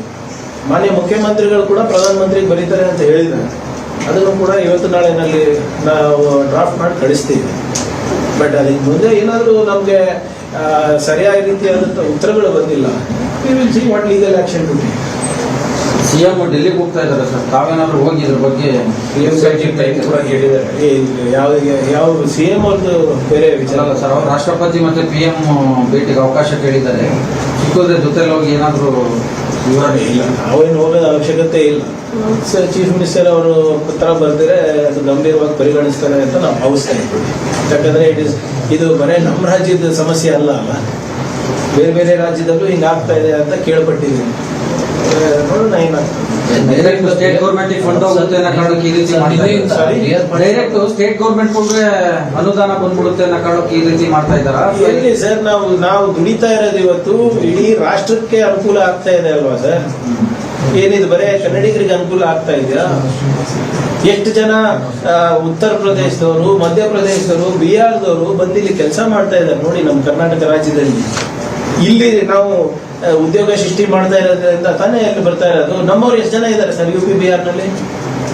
ಬೆರಳಿಕೆ ಎಷ್ಟು ಇರ್ಬೋದು ಅಷ್ಟೇ. ಇಲ್ಲಿ ಎಷ್ಟು ಜನ ಇದ್ದಾರೆ ಸರ್ ಉತ್ತರ ಭಾರತದಿಂದ ಜನರು? ಅವೇನು ಬರಬಾರ್ದು ಅಂತ ಇಲ್ಲ, ಅದು ಅವ್ರ ಸಂವಿಧಾನ ಹಾಕಿದ್ರೆ ಬರ್ತಾರೆ. ಆದರೆ ಉದ್ಯೋಗ ಈಗ ಸೃಷ್ಟಿ ಆಗ್ತಾ ಇದೆ ಅಂತ ತಾನೇ ಬರ್ತಾ ಇರೋದು ಇಲ್ಲಿ. ನಮ್ಮ ಮುಖಾಂತರ ಏನಾದ್ರು ಹೋಗ್ಲಿ ಅನ್ನೋ ಅನ್ನೋದನ್ನ ಅವ್ರ ಮುಖಾಂತರ ನಾವೆಲ್ಲ ಹೋಗ್ಬೇಕು ನಾವು. If I want political clearance I have to go through central government ಅಲ್ಲ, ಇಲ್ಲಿದ್ರೆ ನಮಗೆ ಅಲ್ಲಿ ಬೆಲೆ ಕೊಡೋದಿಲ್ಲ. ಸೊ ಆದ್ರಿಂದ ಇವ್ರು ಯಾಕೆ ಡಿನೈ ಮಾಡಿದ್ರು ಅಂತ ಕೇಳ್ತಾ ಇದ್ದೀನಿ. ನಮ್ಮಿಂದ ಏನಾದರೂ ಕೇಂದ್ರ ಸರ್ಕಾರಕ್ಕೆ ಹಾನಿ ಆಗ್ತಾ ಇತ್ತಾ? ಬಂಡವಾಳ ತರೋದ್ರಿಂದ ಸಂಪನ್ಮೂಲ ಎಲ್ಲಿದೆ? ಇಲ್ಲಿ ಇದು ಉದ್ದೇಶಪೂರ್ವಕವಾಗಿ ಗುಜರಾತಿಗೆ ಕಳಿಸ್ತಾರೆ, ಅಸ್ಸಾಮಿಗೆ ಕಳಿಸ್ತಾರೆ ಅಂದ್ರೆ ಏನರ್ಥ? ಹೌದಪ್ಪ, ಯಾರು ಬಂಡವಾಳ ಹಾಕ್ತಾ ಇದ್ದಾರೆ ಆ ಕಂಪನಿದವರು ಇಲ್ಲ ನಾವು ಅಲ್ಲೇ ಹೋಗ್ಬೇಕು ಅಂದ್ರೆ ಐ ಅಗ್ರಿ. ಎಲ್ಲರೂ ಕೂಡ ಕರ್ನಾಟಕದಲ್ಲಿ ಬಂಡವಾಳ ಹಾಕಬೇಕು ಅಂತಾರೆ. ಇಲ್ಲಿನ ವಾತಾವರಣ ಸರಿ ಇದೆ, ಇಲ್ಲಿನ ಮಾನವ ಸಂಪನ್ಮೂಲ ಏನಿದೆ, ನಮ್ಮ ಕನ್ನಡಿಗರ ಶಕ್ತಿ ಏನಿದೆ ಅವ್ರಿಗೆ ಗೊತ್ತಿದೆ. ಅದಕ್ಕೆ ಅವರೇ ಕೇಳಿಕೊಂಡಾಗೂ ಕೂಡ ಇವರೇ ಬಲವಂತವಾಗಿ ಗುಜರಾತಿಗೆ ಕಳಿಸ್ತಾರೆ, ಮಹಾರಾಷ್ಟ್ರಕ್ಕೆ ಕಳಿಸ್ತಾರೆ. ಅದು ಸರಿನಾ ಅಂತ ಅಷ್ಟೇ ನಾವು ಕೇಳ್ತಾರೆ. ನಿನ್ನೆಯಿಂದ BR ಪಾಟೀಲ್ ಅವರ ಒಂದು ಆಡಿಯೋ ಬಹಳ ಚರ್ಚೆಗೆ ಗ್ರಾಸಾಗಿದೆ ಸರ್. ಅಂದರೆ ವಸತಿ ಇಲಾಖೆ ಯೋಜನೆಗಳಲ್ಲಿ ಹಣ ಪಡೆದು ಮನೆಗಳನ್ನ ಹಂಚಿಕೆ ಮಾಡ್ತಿದ್ದಾರೆ ನೋಡಿ. ಅದು ಯಾವ ಪರ್ಟಿಕ್ಯುಲರ್ ಕೇಸ್ ಅನ್ನ ಮಾನ್ಯ ಹಿರಿಯ ಸಚಿವರು ಹೇಳ್ತಾ ಇದ್ದಾರೆ, ಅದು ನಮಗೆ ಶಾಸಕರು ಹೇಳ್ತಾ ಇದ್ದಾರೆ, ಅದು ನಮ್ಗೆ ಗೊತ್ತಿಲ್ಲ. ಯಾಕಂದ್ರೆ ಬಹಳ ಸ್ಪಷ್ಟವಾಗಿ ನಾವು ಆಡಿಯೋ ಕೇಳಿದಾಗ ಅವ್ರೇನು ಹೇಳಿದ್ರೆ, ಮೇಲೆ ತಜುರ್ಬೇಸೆ ಅಂದರೆ ನನ್ನ ಅನುಭವದಲ್ಲಿ ಹಿಂಗೆ ಆಗ್ತಾ ಇತ್ತಪ್ಪ ಮುಂಚೆ ಅಲ್ಲ ಅಂತ ಹೇಳ್ತಾರೆ. ಅದಾದ್ಮೇಲೆ ಬಹಳ ಸ್ಪಷ್ಟವಾಗಿ ಅಧಿಕಾರಿಗಳು ಕೂಡ ಹೇಳ್ತಾರೆ, ಸರ್ ಯಾರಿದ್ದಾರೆ ನಮಗೆ ಹೇಳಿದ್ರೆ ನಾವು ಅವ್ರಿಗೆ ಗಲ್ಲಿಗೆ ಏರಿಸ್ತೀವಿ. ಇಂಥದ್ದು ಯಾವುದೇ ಅವ್ಯವಹಾರ ಆಗಿಲ್ಲ. ನಮ್ಮ ಸರ್ಕಾರ ಬಂದ ಮೇಲೆ ಏನು ನೀವೆಲ್ಲ ಶಾಸಕರು ಮಂತ್ರಿಗಳು ಏನು ರೇಟ್ ಕೊಟ್ಟಿದ್ದೀರಾ ಅದ್ರ ಮೇಲೆ ಆಗಿರೋದು ಹೊರತು ಅದು ಬಿಟ್ಟು ಬೇರೆ ಯಾವುದ್ರಲ್ಲೂ ಆಗಿಲ್ಲ. ಇವು ಗ್ರಾಮ ಪಂಚಾಯತ್ ಅವರ ಲೆಟರ್ ಮೇಲೆ ಆಗ್ತಾ ಇದೆ ಅಂತ ಸಾಹೇಬ್ರು ಹೇಳಿದಾಗ ಅದನ್ನು ಕೂಡ ಸ್ಪಷ್ಟವಾಗಿ ಹೇಳಿದ್ದಾರೆ, ಇಲ್ಲ ಸರ್ ಅದ್ರ ಜೊತೆಗೆ ತಮ್ಮ ಲೆಟರ್ ಇದೆ ಅಂತ ಅನಿಸ್ತಾ ಇದೆ ಸರ್, ಅದಕ್ಕೆ ನಾವು ಮಾಡಿರ್ಬೋದು ಅಂತ ಹೇಳ್ತಾರೆ. ಸೊ ಇದೇನು ಮಿಸ್ಅಂಡರ್ಸ್ಟ್ಯಾಂಡಿಂಗ್ ಆಗಿದೆ ಅದನ್ನ ಗೊತ್ತಿಲ್ಲ. ನಮ್ಮ BR ಪಾಟೀಲ್ ಸಾಹೇಬ್ CM ಅವ್ರ ಹತ್ರನೇ ಮಾತಾಡ್ತಿದ್ದಂತೆ ನಾವು ಹೇಳಿದಂಗಿದೆ. ಸೊ ಒಂದು ಅದು ತನಿಖೆ ಅಕ್ರಮ ಆಗಿದ್ರೆ ತನಿಖೆ ಆಗಿದೆ. ಇನ್ನೊಂದು BR ಪಾಟೀಲ್ ಅವರ ಕಾರಣದಿಂದ ಸಾಕಷ್ಟು ಮುಜುಗರಕ್ಕೀಡಾಗ್ತಾ ಇದೆ ಕಾಂಗ್ರೆಸ್ ಡೇ ಒನ್ನಿಂದ. ನೋಡಿ, ಅವರು ಹಿರಿಯರಿದ್ದಾರೆ, ಅವರ ಅನುಭವ ಇದೆ. ಅವರ ಅನುಭವದಿಂದ ಸರ್ಕಾರಕ್ಕೆ ಸಾಕಷ್ಟು ಒಳ್ಳೆ ಸಲಹೆಗಳು ಕೂಡ ಬರ್ತದೆ. ಆಮೇಲೆ ಏನೇ ಇದ್ರೂ ಕೂಡ ಅವರು ಖರ್ಗೆ ಸಾಹೇಬ್ರ ಜೊತೆ ಇರ್ಬೋದು, PCC ಅಧ್ಯಕ್ಷರ ಜೊತೆ ಇರ್ಬೋದು, ಅಂದರೆ ಮತ್ತು CM ಅವ್ರದ್ದು ಆಪ್ತರು ಕೂಡ ಹೌದು. ಏನೇ ಇದ್ರೂ ಅವ್ರು ಮಾತಾಡ್ಕೊಡ್ತಾರೆ. ಬಟ್ ಇದು ಹೇಗೆ ಬಂತು ಯಾವ ವಿಚಾರದಲ್ಲಿ ಯಾವ ಸನ್ನಿವೇಶದಲ್ಲಿ ಈ ಮಾತುಕತೆ ಆಯಿತು ನನಗೆ ಸ್ಪಷ್ಟವಾದಂಥ ಮಾಹಿತಿ ಇಲ್ಲ. ಬಟ್ ಪತ್ರಗಳು ಆಡಿಯೋಗಳೆಲ್ಲ ವೈರಲ್ ಆಗ್ತಾ ಇದ್ವಲ್ಲ ಸಾಪ್ತು ಅಂತ ನೀವು ಹೇಳ್ತೀರಾ ಪತ್ರಗಳು ಈಗ ಅದರಿಂದ ನೋಡಿ, ಉದ್ದೇಶ ಏನು ಅಂತ ನಾನ್ ಮಾಡಿದ್ರೆ ನನಗೆ ಕೇಳಿದ್ರೆ ನಾನು ಹೇಳ್ಬೋದಾಗಿತ್ತು ಹೇಗೆ ವೈರಲ್ ಆಯ್ತು ಅಂತ. ಅದು ಶಾಸಕರೇ ಹೇಳಿದ್ರಲ್ಲ, ನನ್ಗೆ ಗೊತ್ತಿಲ್ಲ ಇದು ಹೇಗೆ ವೈರಲ್ ಆಯ್ತು ಅಂತ. ಸರಿ ಸರ್, ಹಿಂದೆ ಡಿ ಕೆ ಶಿವಕುಮಾರ್ ಅವರು ನಟ್ಟು ಬೋಲ್ಟ್ ಸರಿ ಮಾಡ್ತೇವೆ ಅಂತ ಮಾತನ್ನ ಹೇಳಿದ್ರೆ, ಈಗ ಸುದೀಪ್ ಅವರು ನನ್ಗೆ ಹರ್ಟ್ ಆಗಿದೆ ಅನ್ನೋ ಮಾತನ್ನ ಹೇಳಿದ್ದಾರೆ ಸರ್. ಸಿನಿಮಾ ಚಿತ್ರರಂಗ ಇದೇನು ಯಾವ ಸಂದರ್ಭದಲ್ಲಿ ರಿಯಾಕ್ಟ್ ಮಾಡಿದಾರೆ ಸರ್. ನಮ್ಗೆ ಹರ್ಟ್ ಆಗಿದೆ, ಆಗುವ ಒಂದು ನಾವು ಗೌರವ ಇಟ್ಕೊಂಡಿದೀವಿ, ನಾವೆಲ್ಲ ಟ್ಯಾಕ್ಸ್ ಕಟ್ಟೋರು ಅಂತ. ನೋಡಿ, ಅವಾಗಿನ ಸಂದರ್ಭದಲ್ಲಿ ಏನು ಹೇಳಿದ್ರು, ಯಾರೇ ಇರ್ಬೋದು, ಸೆಲೆಬ್ರಿಟಿ ಇರ್ಬೋದು, ನಮ್ಮ ನೆಲ ಜಲ ವಿಷಯ ಬಂದಾಗ ಯಾವುದೇ ಸರ್ಕಾರಗಳಿದ್ರು ಸಹಕಾರ ಮಾಡಿದ್ರೆ ಸ್ವಲ್ಪ ಪಬ್ಲಿಕ್ ಒಪಿನಿಯನ್ ಕ್ರಿಯೇಟ್ ಆಗ್ತದೆ. ಎಲ್ಲರೂ ಏನು ನಮ್ಮ ಯಾವುದೇ ಸೆಲೆಬ್ರಿಟಿ, ಬರೀ ಸಿನಿಮಾ ಆ್ಯಕ್ಟರ್ಸ್ ಅಂತಲ್ಲ, ಬಿಸ್ನೆಸ್ ಮ್ಯಾನ್ ಇರ್ಬೋದು, ಬೇರೆ ರೀತಿಯಾದ ಬೇರೆ ವಲಯದಲ್ಲಿ ಅವರು ಸಕ್ಸಸ್ಫುಲ್ ಇರ್ಬೋದು, ಅವರೆಲ್ಲರೂ ಯಾರೇ ಇರ್ಬೋದು, ನಮ್ಮ ನಾಡಿನ ಹಿತಾಸಕ್ತಿ ಕಾಪಾಡೋಕ್ಕೆ ಏನು ಪ್ರಶ್ನೆ ಬಂದಾಗ ಅವರು ಕೂಡ ನಮ್ಮ ಜೊತೆ ಧ್ವನಿ ಕೂಡಿಸ್ತಾರೆ. ಪಬ್ಲಿಕ್ ಒಪಿನಿಯನ್ ಕ್ರಿಯೇಟ್ ಆಗೋದ್ರಲ್ಲಿರ್ಬೋದು, ಸೆಂಟ್ರಲ್ ಗೌರ್ಮೆಂಟಲ್ಲಿ ಮನವಿ ಮಾಡ್ಕೊಳೋದಿರ್ಬೋದು, we will be able to, ನಮಗೂ ಒಂದು ಶಕ್ತಿ ಸಿಗುತ್ತೆ ಅಂತ, will be able to put our case better ಅಂತ ಅಷ್ಟೇ. ಇರೆಸ್ಪೆಕ್ಟಿವ್ ಆಫ್ ಗೌರ್ಮೆಂಟ್, BJP ಇರ್ಬೋದು, JDS ಇರ್ಬೋದು, ಕಾಂಗ್ರೆಸ್ ಇರ್ಬೋದು. ಈಗ ನಮಗೆ ಕೇಂದ್ರ ಸರ್ಕಾರದಿಂದ ನಮಗೆ ಏನು ಇದು ತೆರಿಗೆನಲ್ಲಿ ಅನ್ಯಾಯ ಆಗ್ತಾ ಇದ್ದಾಗ ಯಾರಾದರೂ ಒಬ್ರು ಸೆಲೆಬ್ರಿಟೀಸು ಯಾವುದಪ್ಪ ಇದು ಸರಿಯಲ್ಲ ಅಂತ ಹೇಳಿದಾಗ ಇಟ್ ಗೆಟ್ಸ್ ಟ್ರಾಕ್ಷನ್ ಅಲ್ವಾ. ಸಾಮಾಜಿಕ ಜವಾಬ್ದಾರಿ ಎಲ್ಲರ ಮೇಲೂ ಇದೆ, ನನ್ನ ಮೇಲೂ ಇದೆ, ನಿಮ್ಮ ಮೇಲೂ ಇದೆ, ಅವ್ರ ಮೇಲೂ ಇದೆ. ಸೊ ಅದೇ ರೀತಿಯಾಗಿ ಕಾವೇರಿ ಇರ್ಬೋದು, ನಿಮ್ಮ ಎತ್ತಿನಹೊಳೆ ಪ್ರಾಜೆಕ್ಟ್ ಇರ್ಬೋದು, ಇದಕ್ಕೆಲ್ಲಾನು ಧ್ವನಿ ಕೂಡಿಸಿದ್ರೆ ಇಟ್ ವಿಲ್ ಹೆಲ್ಪ್ ಅಂತ ಅಷ್ಟೇ. ಈಗ ಹಿಂದೆ ಎಲ್ಲ ಗೋಕಾಕ್ ಚಳವಳಿ ನಡೆದಾಗ ಈಗಲೂ ಕೂಡ ಫಸ್ಟ್ ನೀವು ಗೋಕಾಕ್ ಚಳವಳಿ ಅಂತ ಕ್ಷಣ ನಮ್ಮ ಸಾಹಿತಿಗಳ ಜೊತೆ ಯಾರ ಹೆಸರು ಬರ್ತದೆ? ಡಾಕ್ಟರ್ ರಾಜ್ಕುಮಾರ್ ಅವರು ಅಷ್ಟೇ. ಸ್ವಯಂ ಪ್ರೇರಿತರಾಗಿ ಬರ್ತಿದ್ರು. ಇಲ್ಲ, ಅದೇ ಹೇಳ್ತಾ ಇರೋದು, ಸ್ವಯಂ ಪ್ರೇರಿತವಾಗಿ ಆಗಿದ್ರೆ ಹಿಂಗೆ ಇಂಥ ಮಾತುಗಳೇ ಬರ್ತಿರ್ಲಿಲ್ಲ. That's all is the thing. ಕನ್ನಡಿಗರ ಪರವಾಗಿ ಧ್ವನಿ ಎತ್ತಿ ನಮ್ಮ ಜೊತೆ ಯಾವುದೇ ಸರ್ಕಾರ ಇರ್ಬೋದು ಇದ್ದಾಗ ಏನಾಗುತ್ತೆ, ಕನ್ನಡಿಗರಿಗೆ ಅನುಕೂಲ ಆಗ್ತದಲ್ಲ, ರಾಜ್ಯಕ್ಕೆ ಅನುಕೂಲ ಆಗ್ತದೆ.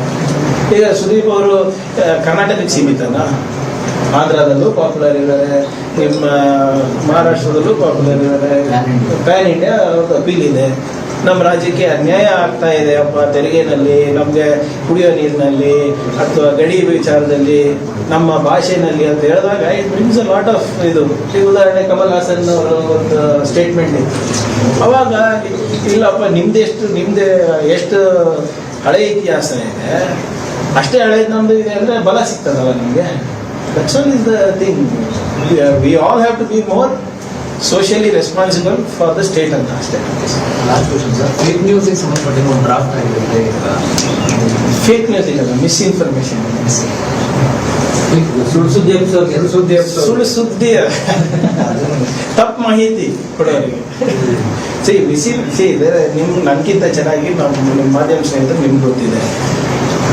ಫೇಕ್ ನ್ಯೂಸ್ ಅಂದ್ರೆ ಏನು, ಮಿಸ್ಇನ್ಫಾರ್ಮೇಶನ್ ಅಂದ್ರೆ ಏನು, ಡಿಸ್ಇನ್ಫಾರ್ಮೇಶನ್ ಅಂದ್ರೆ ಏನು, ಮ್ಯಾಲ್ ಇನ್ಫಾರ್ಮೇಶನ್ ಅಂದ್ರೆ ಏನು, ಎಲ್ಲ ನಿಮ್ಗೆ ಗೊತ್ತಿದೆ. ಸೊ ಅದೇ ನಿಮ್ಗೆ ನೆನಪಿದ್ರೆ 2.5 ತಾಸು ನನಗೆ ತಾವೆಲ್ಲರೂ ಗ್ರಿಲ್ ಮಾಡಿದ್ವಿ IDTVC ಮಾಡಬೇಕಾದ್ರೆ ನಮ್ಮ ಕಾನ್ಫರೆನ್ಸ್ ಹಾಲಲ್ಲಿ, ವಿಧಾನಸೌಧದಲ್ಲಿ. ಅದಾದ್ಮೇಲೆ ನಿಮಗೆ ಅನಿಸ್ತು ಹೌದಪ್ಪ ಇದು ಬೇಕು ಅಂತ, ಹೌದಾ ಇಲ್ಲ? ಈಗ ನೋಡಿ, ಕರೋನಾ ಸಂದರ್ಭದಲ್ಲಿ ಎಷ್ಟು ಮಿಸ್ಇನ್ಫಾರ್ಮೇಶನ್ ಆಯಿತು, ಆಪರೇಷನ್ ಸಿಂಧೂರ್ ಟೈಮಲ್ಲಿ ಎಷ್ಟು ಮಿಸ್ಇನ್ಫಾರ್ಮೇಶನ್ ಆಯಿತು. ನಮ್ಮ ಚೀಫ್ ಆಫ್ ಆರ್ಮಿ ಸ್ಟಾಫ್ ಏನು ಹೇಳಿದ್ರು ಸರ್ ಮೊನ್ನೆ ಸಿಂಗಾಪುರ್ನಲ್ಲಿ, ಏನು ಹೇಳ್ತಾರೆ, 15% ಅವ್ರ ಸಮಯ ಕಳೆದಿದ್ದು ಮಿಸ್ಇನ್ಫಾರ್ಮೇಶನ್ ಅನ್ನ ಡಿಬಂಕ್ ಮಾಡೋಕ್ಕೆ. 15% of the army's time was spent trying to stop misinformation ಅಂತ. ಸೊ ಅದರಿಂದ ಕರ್ನಾಟಕದಲ್ಲಿ ಯಾವಾಗಲೂ ಕೂಡ ನಾವು ಮುಂಚೂಣಿನಲ್ಲಿದ್ದೀವಿ ನೀತಿ ಮಾಡೋದ್ರಲ್ಲಿ. IT ನೀತಿ ಫಸ್ಟ್ ಮಾಡಿದ್ವಿ, BT ಮಾಡಿದ್ವಿ, global capability centre, space tech policy, EV policy, ಈಗ data centre policy, engineering and R&D policy, battery storage policy, ಇವೆಲ್ಲ ಕಂದಾಯದಲ್ಲಿ ನೀತಿಗಳನ್ನು ಫಸ್ಟ್ ನಾವೇ ಮಾಡಿರೋದು. ಪಂಚಾಯತ್ ರಾಜ್ ಅಮೆಂಡ್ಮೆಂಟಲ್ಲಿ ನಾವೇ ಫಸ್ಟ್ ಮಾಡಿರೋದು ಅಬ್ದುಲ್ ನಜೀರ್ ಸಾಹೇಬ್ ಟೈಮ್ನಲ್ಲಿ. ಸೊ ಇದರಲ್ಲೂ ಕೂಡ ನಾವು ಮುಂಚೂಣಿನಲ್ಲಿ ಇರೋಣ ಅಂತ. And it is a misinformation. ಅಲ್ಲಿ ಈ ಸರ್ಕಾರ ಕೇಂದ್ರ ಸರ್ಕಾರ ಬಂದ ಮೇಲೆ ನಂಬರ್ 1 ಕಂಟ್ರಿ ಯಾವುದಿದೆ ಮಿಸ್ಇನ್ಫಾರ್ಮೇಶನ್ ಅಲ್ಲಿ? ನನ್ನ ಡೇಟಾ ಅಲ್ಲ, ವರ್ಲ್ಡ್ ಎಕನಾಮಿಕ್ ಫೋರಂ ಡೇಟಾ ಪ್ರಕಾರ India is number 1 in misinformation. Misinformation ಹುಡ್ತಾ ಇರೋದಿಲ್ಲ ಸರ್, ಬಿಜೆಪಿ ಐಟಿ ಸರ್. ಹೌದಾ? ನೀವೇ ನೋಡಿ, ನಿಮಗೆ ಒಂದೊಂದ್ಸರಿ 100% ಶೋರ್ ನಿಮ್ಮ ಗ್ರೂಪ್ಗಳಿಗೆ ನಂಗೆ ಹಾಕಿ, ಆದ್ರೆ ನಿಮ್ಗೆ ಗೊತ್ತಿತ್ತು, ನಿಮಗೆ ಕನ್ಫ್ಯೂಸ್ ಆಗ್ತದೆ ನಿಜ ಸುದ್ದಿ ಯಾವುದು ಸುಳ್ಳು ಸುದ್ದಿ ಯಾವುದು ಅಂತ. ಹೌದಾ ಇಲ್ಲ? ಸೊ ನಿಮ್ಗೆ ಅನುಕೂಲ ಆಗಲಿ ಅಂತ ಮಾಡ್ತಾ ಇರೋದು. ನಾವು ಬಳಕೆದಾರ ಸರ್, ಈ ಬಿಲ್ ಪಾಸ್ ಆದ್ರೆ ಸ್ವಲ್ಪ ಕಂಟ್ರೋಲಿಗೆ ಬರುತ್ತೆ. See, our intention is not to control anybody. ಯಾರಿಗೂ ಕಂಟ್ರೋಲ್ ಮಾಡೋದಿಲ್ಲ. ನಾನು ಅವತ್ತು ಕೂಡ ತಾವೆಲ್ಲರೂ ಯಾವಾಗ ನಾವು ಇದು ಒಂದು ಫೇಕ್ ನ್ಯೂಸ್ ಟ್ಯಾಕಲ್ ಮಾಡೋಕ್ಕೆ, ಫ್ಯಾಕ್ಟ್ ಚೆಕ್ ಮಾಡೋಕ್ಕೆ ಒಂದು ಯೂನಿಟ್ ಅನ್ನ ನಾವು ಪ್ರಾಯೋಗಿಕವಾಗಿ ನಾವು ಮಾಡಬೇಕು ಅಂತ ನಾವು ಹೇಳಿದಾಗ ಎಲ್ಲ ವಿವರಗಳನ್ನ ನಿಮ್ಗೆ ಕೊಟ್ಟಿದ್ದೀನಿ. ಆ ಕಮಿಟಿನಲ್ಲಿ ಬೇಕಾದ್ರೆ ನೀವು ಪ್ರೆಸ್ ಕ್ಲಬ್ ಆಫ್ ಇಂಡಿಯಾ ಇರ್ಬೋದು, ಎಡಿಟರ್ಸ್ ಗಿಲ್ಡ್ ಆಫ್ ಇಂಡಿಯಾ ಇರ್ಬೋದು, ಅಥವಾ ನಮ್ಮ ರಾಜ್ಯದಲ್ಲಿ ನೀವು ಯಾರಿಗೆ ನೇಮಕ ಮಾಡ್ತೀರೋ ಅವರಿಗೂ ಕೂಡ ಅದರಲ್ಲಿ ಸ್ಥಾನಮಾನ ಕೊಟ್ಟು ನೀವು ಅದರಲ್ಲಿ ಫೇಕ್ ನ್ಯೂಸ್ ಯಾವುದು, ಮಿಸ್ಇನ್ಫಾರ್ಮೇಶನ್ ಯಾವುದು ಅಂತ ಟ್ರಾನ್ಸ್ಫರ್ ಮಾಡಿಕೊಡಿ ಅಂತಲೂ ಕೂಡ ನಾವು ಹೇಳಿದ್ದೀವಿ. ಸೊ ಯಾವುದು misinformation controlling is in interest of democracy, in interest of economic activity. ಯಾರಿಗೂ ಕಂಟ್ರೋಲ್ ಮಾಡಬೇಕು ಅಂತ ಏನಿಲ್ಲ. ಈಗ ಮಿಸ್ಇನ್ಫಾರ್ಮೇಶನ್ ಅನ್ನ ಕಂಟ್ರೋಲ್ ಮಾಡಿದ್ರೆ ನೀವೇ ಹೇಳಿ ಎಷ್ಟು ಸುಲಭ ಆಗ್ತದೆ ನಿಮ್ಮ ಕೆಲಸಗಳೆಲ್ಲ. ವೆರಿಫೈಡ್ ನ್ಯೂಸ್ ಬಂದ್ರೆ ನಾಗರಿಕರಿಗೂ ಒಳ್ಳೇದಲ್ವಾ? Law and order is also, ಈಗ ವೆರಿಫೈಡ್ ನ್ಯೂಸ್ ಬಂದಾಗ law and order automatically control ಆಗ್ತದಲ್ಲ ಸರ್. ನಾವು ಇದನ್ನ ವೆರಿಫೈ ಮಾಡ್ತಾ ಇರೋದು ಯಾರು? ನೀವು ಮಾಡ್ತಾ ಇದ್ರೆ ಸಂತೋಷ ನಮ್ಗೆ, ನಮ್ ಕೆಲಸ ಕಮ್ಮಿ ಆಗ್ತದೆ. ಆದ್ರೆ ದುರ್ದೈವ ಏನಂದ್ರೆ ಎಷ್ಟೊಂದು ಇನ್ಫಾರ್ಮೇಶನ್ ಫ್ಲೋ ಇದೆ ನಿಮ್ಮ ಹತ್ರ, ನಿಮಗೂ ಟೈಮ್ ಇಲ್ಲ ಮಾಡ್ಲಿಕ್ಕೆ. ಬ್ರೇಕಿಂಗ್ ನ್ಯೂಸ್ ಬೇರೆ ಕೊಡ್ಬೇಕು ನಾವು.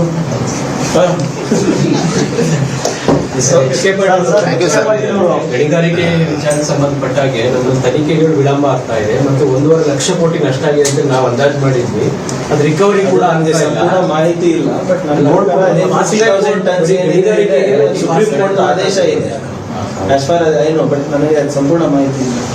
ನೀವು ಔಟ್ ಆಫ್ ಸಿಲೆಬಸ್ ಕೇಳಿದ್ರೆ ಅಲ್ಲ ಸರ್, ನೀವು ಪಾದಯಾತ್ರೆ ಮಾಡಿದ್ರೆ ಅಧಿಕಾರಕ್ಕೆ ಬಂದಿದ್ರಿ ಬಳ್ಳಾರಿಗೆ. ಗಣಿಗಾರಿಕೆ ಅಕ್ರಮ ಗಣಿಗಾರಿಕೆ ವಿಚಾರದಲ್ಲಿ ಅಕ್ರಮ ಗಣಿಗಾರಿಕೆ ಅವಾಗ ಇದು ಬೇರೆ, ಅವಾಗ ಬೇರೆ ಇದು ಇತ್ತು. ಅದು ಪಾದಯಾತ್ರೆ ಅದೇ ವಿಚಾರದ SIT ತನಿಖೆ ಪೆಂಡಿಂಗ್ ಇದೆ ಸರ್.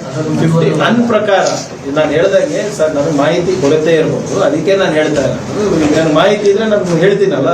ನನ್ನ ಪ್ರಕಾರ ಏನೇನಂದ್ರೆ 50,000 ಟನ್ಸ್ ತನಕ ಏನಿದೆ ನಾವು SIT ಇಲ್ಲಿ ಲೋಕಲ್ ಅದಕ್ಕಿಂತ ಹೆಚ್ಚಾಗಿ CBI ಇದೆ. ಯಾಕಂದ್ರೆ ಇಟ್ ಹ್ಯಾಸ್ ಎಕ್ಸ್ಪೋರ್ಟ್ ಇರ್ಬೋದು, ಬೇರೆ ಬೇರೆ ದೇಶಕ್ಕೆ ಹೋಗ್ತಾ ಇರೋದ್ರಿಂದ ಇರ್ಬೋದು. ಸೊ ಅದರದ್ದು ವಿಸ್ತರಣೆ ಜಾಸ್ತಿ ಇರೋದ್ರಿಂದ we have to go to central government ಅಂತ ನನ್ನ ಮಾಹಿತಿ ಇದೆ. ಅದಕ್ಕೆ I don't want to comment without complete facts. ಅದನ್ನೇ HK ಪಾಟೀಲ್ ಅವ್ರು ಹೇಳ್ತಾ ಇರೋದು ಅಂದ್ರೆ ತನಿಖೆ ಇನ್ನೂ ಹಂಗೆ ಉಳಿತಾ ಇದೆ, ಒಂದಿಬ್ಬರಿಗೆ ಅಷ್ಟೇ ಶಿಕ್ಷೆ ಆಗಿರೋದು ಬಿಟ್ರೆ ಏನೂ ಆಗಿಲ್ಲ ಅನ್ನೋ ಮಾತು. 7 ಪುಟಗಳ ಪತ್ರ ಬರೆದಿದ್ದಾರೆ. ನಾನು ಅದು ಓದಿಲ್ಲ to be honest.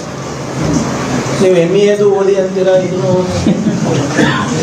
Okay sir, ಮಾತಾಡೋಣ. ಇಲ್ಲ ಹಾಗಲ್ಲ, ನಾನು ಅದಕ್ಕೆ ಹೇಳ್ತೀನಲ್ಲ, ನೀವು ಬಂದಾಗೆಲ್ಲ ನಮ್ಗೆ ಔಟ್ ಆಫ್ ಸಿಲೆಬಸ್ಸೇ ಕೇಳ್ತೀರಾ, ಅದಕ್ಕೆ ನಮ್ಗೆ ರ್ಯಾಂಕೇ ಬರೋದಿಲ್ಲ. ಮುಂದುವಯ್ತಾ ಇಲ್ವಾ ನಾವು ಕರ್ನಾಟಕದ ಕನ್ನಡಿಗರು? ಸೊ ಇದಕ್ಕೆ ಕಾರಣ ಕೇಳ್ತಾ ಇದ್ವಿ, ಅವ್ರು ಕಾರಣ ಕೊಟ್ಟಿಲ್ಲ. ಅದಕ್ಕೆ ನಿನ್ನೆನೂ ಬರೆದಿದ್ದೀವಿ, ನಾವು ಇದನ್ನ ಸುಮ್ಮನೆ ಬಿಡೋದಿಲ್ಲ. ಯಾರು ಜವಾಬ್ದಾರಿ ಸರ್? ಇವಾಗ ನಮಗೆ ನಾಳೆ ಬಂಡವಾಳ ಬಂದಿಲ್ಲ, ಉದ್ಯೋಗ ಸೃಷ್ಟಿ ಮಾಡಿಲ್ಲ ಅಂದ್ರೆ ನಾವು ಜನರಿಗೆ ಉತ್ತರ ಕೊಡ್ಬೇಕಲ್ವಾ? ನೀವು ನಮ್ಮ ಮಾಧ್ಯಮ ಸ್ನೇಹಿತರು ಕೇಳ್ತೀರಲ್ವಾ ನಮ್ಗೆ? ಆಯ್ತಪ್ಪ, MB ಪಾಟೀಲ್ ಅವರಾಗಿರ್ಬೋದು, ನೀವಾಗಿರ್ಬೋದು, ಎಷ್ಟು ಇಂಡಸ್ಟ್ರಿ ತಂದಿದ್ದೀರಾ, ಎಷ್ಟು ಉದ್ಯೋಗ ಸೃಷ್ಟಿ ಮಾಡಿದ್ದೀರಾ, ಎಷ್ಟು ಬಂಡವಾಳ ಹಾಕಿದ್ದೀರಾ, ಅವೆಲ್ಲರೂ ನೀವು ಕೇಳ್ತೀರಲ್ಲ ನಮ್ಗೆ. ಇವರೆಲ್ಲ ದೊಡ್ಡ ದೊಡ್ಡ ಘೋಷಣೆಗಳು ಕೊಡ್ತಾರೆ, ವಿಶ್ವಗುರು ಅಂತಾರೆ, ಎಲ್ಲರೂ ಚೈನಾ ಆದ್ಮೇಲೆ ಇಂಡಿಯಾ ಮುಂದುವರಿಬೇಕು ಅಂತಾರೆ. ಆದ್ರೆ ಯಾವಾಗ ನಮ್ಮಂತ ಪ್ರಗತಿಪರವಾಗಿರುವಂತ ರಾಜ್ಯಗಳು ಹೋಗ್ಬೇಕಂತ ಬಂಡವಾಳ ಹುಡ್ಕೊಂಡು ಮತ್ತೆ ಉದ್ಯೋಗ ಸೃಷ್ಟಿಗೋಸ್ಕರ ಹೋಗ್ಬೇಕು ಅಂದಾಗ ಇವ್ರು ತಡೆ ಹಿಡಿತಾರೆ. ಅದಕ್ಕೆ ಕಾರಣ ಕೊಡ್ಲಿ. ಇದು ಯಾವುದೋ ವೈಯಕ್ತಿಕ ವಿಚಾರ ಅಲ್ಲ, ಇದು ನಮ್ಮ ರಾಜ್ಯದ ಮರ್ಯಾದೆ ಪ್ರಶ್ನೆ. What is the reason you are stopping a minister from functioning, from deploying his duties? ಅದು ಕಾರಣ ಕೊಡ್ಲಿ, ನಾವೇನು ಸುಮ್ಮನೆ ಬಿಡ್ತಾ ಇಲ್ಲ. ನಾನು ಹೇಳ್ದಂಗೆ ನಾನು ಪತ್ರ ಬರೆದಿದ್ದೀನಿ ಆಗಲಿ. ನೋಡೋಣ ಏನು ಉತ್ತರ ಬರುತ್ತೆ. ರಿವೋಕ್ ಮಾಡಿರೋದ್ರಲ್ಲಿ ರೀಸನ್ ಹೇಳಿದ್ದಾರೆ ಸರ್. ಏನು ರೀಸನ್ ಇಲ್ಲ ಸರ್ ಏನಾದ್ರು ರಾಜಕೀಯ ನಿಲುವು ಬೇರೆ ಬೇರೆ ಆ ಥರದ್ದು ಏನಾದ್ರು ನೋಡಿ. ಯಾವಾಗ ನೀವೆಲ್ಲರೂ ಕೂಡ ಇದನ್ನ ಬಹಿರಂಗಪಡಿಸಿದ್ರಿ, ಇದ್ರ ಬಗ್ಗೆ ಪ್ರಶ್ನೆ ಮಾಡಕ್ ಪ್ರಾರಂಭ ಮಾಡಿದ್ರಿ, ಯಾಕೆ ಒಬ್ಬ ಕರ್ನಾಟಕದ ಮಂತ್ರಿಗೆ ನೀವು ಇಂಥ ಅವಕಾಶಗಳಿಂದ ವಂಚಿತ ಮಾಡ್ತಾ ಇದ್ದೀರಾ ಅಂತ ನೀವು ಕೇಳಿದಾಗ ಬಹುಶಃ ಅವ್ರೇನೋ ಇಲ್ಲಪ್ಪ ಇದು ಸಿವಿಯರ್ ಬ್ಯಾಕ್ಲ್ಯಾಶ್ ಆಗ್ತಾ ಇದೆ, ಇದು ಸರಿ ಇಲ್ಲ ಅಂತ ಅನಿಸಿ ಕೊಟ್ಟಿರ್ಬೋದು ಅಂತ ನನ್ನ ವೈಯಕ್ತಿಕ ಅಭಿಪ್ರಾಯ. ಆದರೆ ಫಸ್ಟ್ ಆಫ್ ಆಲ್ ತಡೆ ಹಿಡಿದಿದ್ದು ಯಾಕೆ ಅಂತ ಅದಕ್ಕೆ ಸ್ಪಷ್ಟವಾದಂಥ ನಿಲುವು ನನಗೆ ಬೇಕು, ಕಾರಣಗಳು ಬೇಕು. ನಮ್ಮಲ್ಲಿ ಲೋಪ ಇದ್ರೆ ನಾನು ತಿದ್ಕೊಳಕ್ಕೆ ತಯಾರಿದ್ದೀನಿ. ಹೌದಪ್ಪ ನಿಮ್ಮ ಪ್ರಸ್ತಾವನೆ ಸರಿ ಇಲ್ಲ, ಈ ಪ್ರಸ್ತಾವನೆ ಫಾರ್ಮ್ಯಾಟ್ ಬೇರೆ ಇತ್ತು, ಇದು ನಮ್ಮ ನೀತಿ ವಿರುದ್ಧ ಇದೆ ಅಂದರೆ done,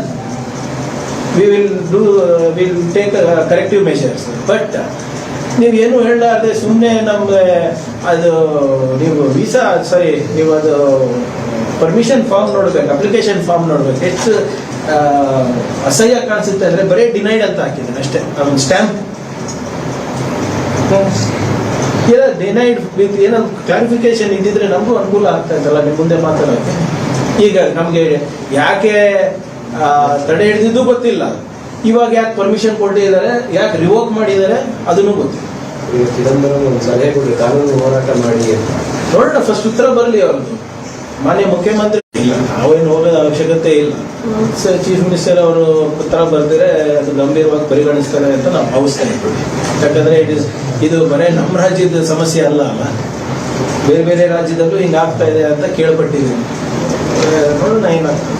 direct state government fund ಹೋಗುತ್ತೆ ಅನ್ನೋ ಕಾರಣಕ್ಕೆ ಈ ರೀತಿ ಡೈರೆಕ್ಟ್ ಸ್ಟೇಟ್ ಗೌರ್ಮೆಂಟ್ ಅನುದಾನ ಬಂದ್ಬಿಡುತ್ತೆ ಅನ್ನೋ ಕಾರಣಕ್ಕೆ ಈ ರೀತಿ ಮಾಡ್ತಾ ಇದ್ದಾರಾ? ಎಲ್ಲಿ ಸರ್, ನಾವು ದುಡಿತಾ ಇರೋದು ಇವತ್ತು ಇಡೀ ರಾಷ್ಟ್ರಕ್ಕೆ ಅನುಕೂಲ ಆಗ್ತಾ ಇದೆ ಅಲ್ವಾ ಸರ್? ಏನಿದು ಬರೇ ಕನ್ನಡಿಗರಿಗೆ ಅನುಕೂಲ ಆಗ್ತಾ ಇದೆಯಾ? ಎಷ್ಟು ಜನ ಉತ್ತರ ಪ್ರದೇಶದವರು, ಮಧ್ಯಪ್ರದೇಶದವರು, ಬಿಹಾರದವರು ಬಂದು ಇಲ್ಲಿ ಕೆಲಸ ಮಾಡ್ತಾ ಇದ್ದಾರೆ ನೋಡಿ ನಮ್ಮ ಕರ್ನಾಟಕ ರಾಜ್ಯದಲ್ಲಿ. ಇಲ್ಲಿ ನಾವು ಉದ್ಯೋಗ ಸೃಷ್ಟಿ ಮಾಡ್ತಾ ಇರೋದ್ರಿಂದ ತಾನೇ ಇಲ್ಲಿ ಬರ್ತಾ ಇರೋದು. ನಮ್ಮವ್ರು ಎಷ್ಟು ಜನ ಇದ್ದಾರೆ ಸರ್ UP ಬಿಹಾರ್ನಲ್ಲಿ? ಬೆರಳೆಣಿಕೆ ಎಷ್ಟು ಇರ್ಬೋದು ಅಷ್ಟೇ.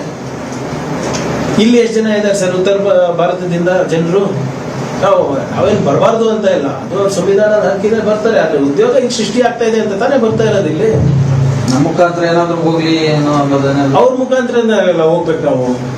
If I want political clearance I have to go through central government ಅಲ್ಲ, ಇಲ್ಲಿದ್ರೆ ನಮಗೆ ಅಲ್ಲಿ ಬೆಲೆ ಕೊಡೋದಿಲ್ಲ. ಸೊ ಆದ್ರಿಂದ ಇವ್ರು ಯಾಕೆ ಡಿನೈ ಮಾಡಿದ್ರು ಅಂತ ಕೇಳ್ತಾ ಇದ್ದೀನಿ. ನಮ್ಮಿಂದ ಏನಾದರೂ ಕೇಂದ್ರ ಸರ್ಕಾರಕ್ಕೆ ಹಾನಿ ಆಗ್ತಾ ಇತ್ತಾ? ಬಂಡವಾಳ ತರೋದ್ರಿಂದ ನಮಗೆ ಲಾಭನ, ಕೇಂದ್ರ ಸರ್ಕಾರಕ್ಕೆ ಲಾಭನ? ಇವರೇ ತಾನೇ ದೊಡ್ಡ ದೊಡ್ಡ ಘೋಷಣೆ ಕೊಡೋದು. AI mission, quantum mission, skill India, digital India, startup India, ಇವೆಲ್ಲ ಘೋಷಣೆಗಳು ನಮ್ದ ಅವ್ರದ. ಆದ್ರೆ ಕೆಲಸ ಎಲ್ಲ ಆಗ್ತಾ ಇರೋದು, ಮೇಕ್ ಇನ್ ಇಂಡಿಯಾ ಕೆಲಸ ಎಲ್ಲ ಆಗ್ತಾ ಇರೋದು ಕರ್ನಾಟಕದಲ್ಲಿ ಸ್ವಾಮಿ, ತಮಿಳುನಾಡಿನಲ್ಲಿ, ತೆಲಂಗಾಣದಲ್ಲಿ, ಉತ್ತರ ಪ್ರದೇಶದಲ್ಲಿ, ಮತ್ತೆ ನಿಮ್ಮ ಮಧ್ಯಪ್ರದೇಶ, ಬಿಹಾರ್ನಲ್ಲಿ ಏನಾಗ್ತಾ ಇದೆ ಹೇಳಿ? BJP ರೂಲ್ ಸ್ಟೇಟ್ಸ್ ನಲ್ಲಿ ಏನಾಗ್ತಾ ಇದೆ? ಅಸ್ಸಾಮಿಗೆ ಸೆಮಿ ಕಂಡಕ್ಟರ್ ತಗೊಂಡೋಗಿದ್ದಾರೆ, ನಮಗೆ ಬರ್ಬೇಕಾಗಿತ್ತು. ಅಲ್ಲಿ ವಾತಾವರಣ, ನಾವು ಅಲ್ಲಿ ಹೋಗ್ಬಾರ್ದು ಅಂತ ಇಲ್ಲ, ಆದ್ರೆ ಆ ವಾತಾವರಣ ಎಲ್ಲಿದೆ? ಇಲ್ಲಿ. ಆ ಎಕೋಸಿಸ್ಟಮ್ ಎಲ್ಲಿದೆ? ಇಲ್ಲಿ. ಆ ಸಾಮರ್ಥ್ಯ ಎಲ್ಲಿದೆ? ಇಲ್ಲಿ. ಆ ಮಾನವ ಸಂಪನ್ಮೂಲ ಎಲ್ಲಿದೆ? ಇಲ್ಲಿ. ಇದು ಉದ್ದೇಶಪೂರ್ವಕವಾಗಿ ಗುಜರಾತಿಗೆ ಕಳಿಸ್ತಾರೆ, ಅಸ್ಸಾಮಿಗೆ ಕಳಿಸ್ತಾರೆ ಅಂದ್ರೆ ಏನರ್ಥ? ಹೌದಪ್ಪ, ಯಾರು ಬಂಡವಾಳ ಹಾಕ್ತಾ ಇದ್ದಾರೆ ಆ ಕಂಪನಿದವರು ಇಲ್ಲ ನಾವು ಅಲ್ಲೇ ಹೋಗ್ಬೇಕು ಅಂದ್ರೆ ಐ ಅಗ್ರಿ. ಎಲ್ಲರೂ ಕೂಡ ಕರ್ನಾಟಕದಲ್ಲಿ ಬಂಡವಾಳ ಹಾಕಬೇಕು ಅಂತಾರೆ. ಇಲ್ಲಿನ ವಾತಾವರಣ ಸರಿ ಇದೆ, ಇಲ್ಲಿನ ಮಾನವ ಸಂಪನ್ಮೂಲ ಏನಿದೆ, ನಮ್ಮ ಕನ್ನಡಿಗರ ಶಕ್ತಿ ಏನಿದೆ ಅವ್ರಿಗೆ ಗೊತ್ತಿದೆ. ಅದಕ್ಕೆ ಅವರೇ ಕೇಳಿಕೊಂಡಾಗೂ ಕೂಡ ಇವರೇ ಬಲವಂತವಾಗಿ ಗುಜರಾತಿಗೆ ಕಳಿಸ್ತಾರೆ, ಮಹಾರಾಷ್ಟ್ರಕ್ಕೆ ಕಳಿಸ್ತಾರೆ. ಅದು ಸರಿನಾ ಅಂತ ಅಷ್ಟೇ ನಾವು ಕೇಳ್ತಾರೆ. ನಿನ್ನೆಯಿಂದ BR ಪಾಟೀಲ್ ಅವರ ಒಂದು ಆಡಿಯೋ ಬಹಳ ಚರ್ಚೆ ಗ್ರಾಸಾಗಿದೆ ಸರ್. ಅಂದ್ರೆ ವಸತಿ ಇಲಾಖೆ ಯೋಜನೆಗಳಲ್ಲಿ ಹಣ ಪಡೆದು ಮನೆಗಳನ್ನ ಹಂಚಿಕೆ ಮಾಡ್ತಿದ್ದಾರೆ ನೋಡಿ. ಅದು ಯಾವ ಪರ್ಟಿಕ್ಯುಲರ್ ಕೇಸ್ ಅನ್ನ ಮಾನ್ಯ ಹಿರಿಯ ಸಚಿವರು ಹೇಳ್ತಾ ಇದ್ದಾರೆ, ಅದು ನಮಗೆ ಶಾಸಕರು ಹೇಳ್ತಾ ಇದ್ದಾರೆ, ಅದು ನಮ್ಗೆ ಗೊತ್ತಿಲ್ಲ. ಯಾಕಂದ್ರೆ ಬಹಳ ಸ್ಪಷ್ಟವಾಗಿ ನಾವು ಆಡಿಯೋ ಕೇಳಿದಾಗ ಅವ್ರೇನು ಹೇಳ್ತಾರೆ, ಮೇಲೆ ತಜುರ್ಬೆ ಅಂದ್ರೆ ನನ್ನ ಅನುಭವದಲ್ಲಿ ಹಿಂಗೆ ಆಗ್ತಾ ಇತ್ತಪ್ಪ ಮುಂಚೆ ಅಲ್ಲ ಅಂತ ಹೇಳ್ತಾರೆ.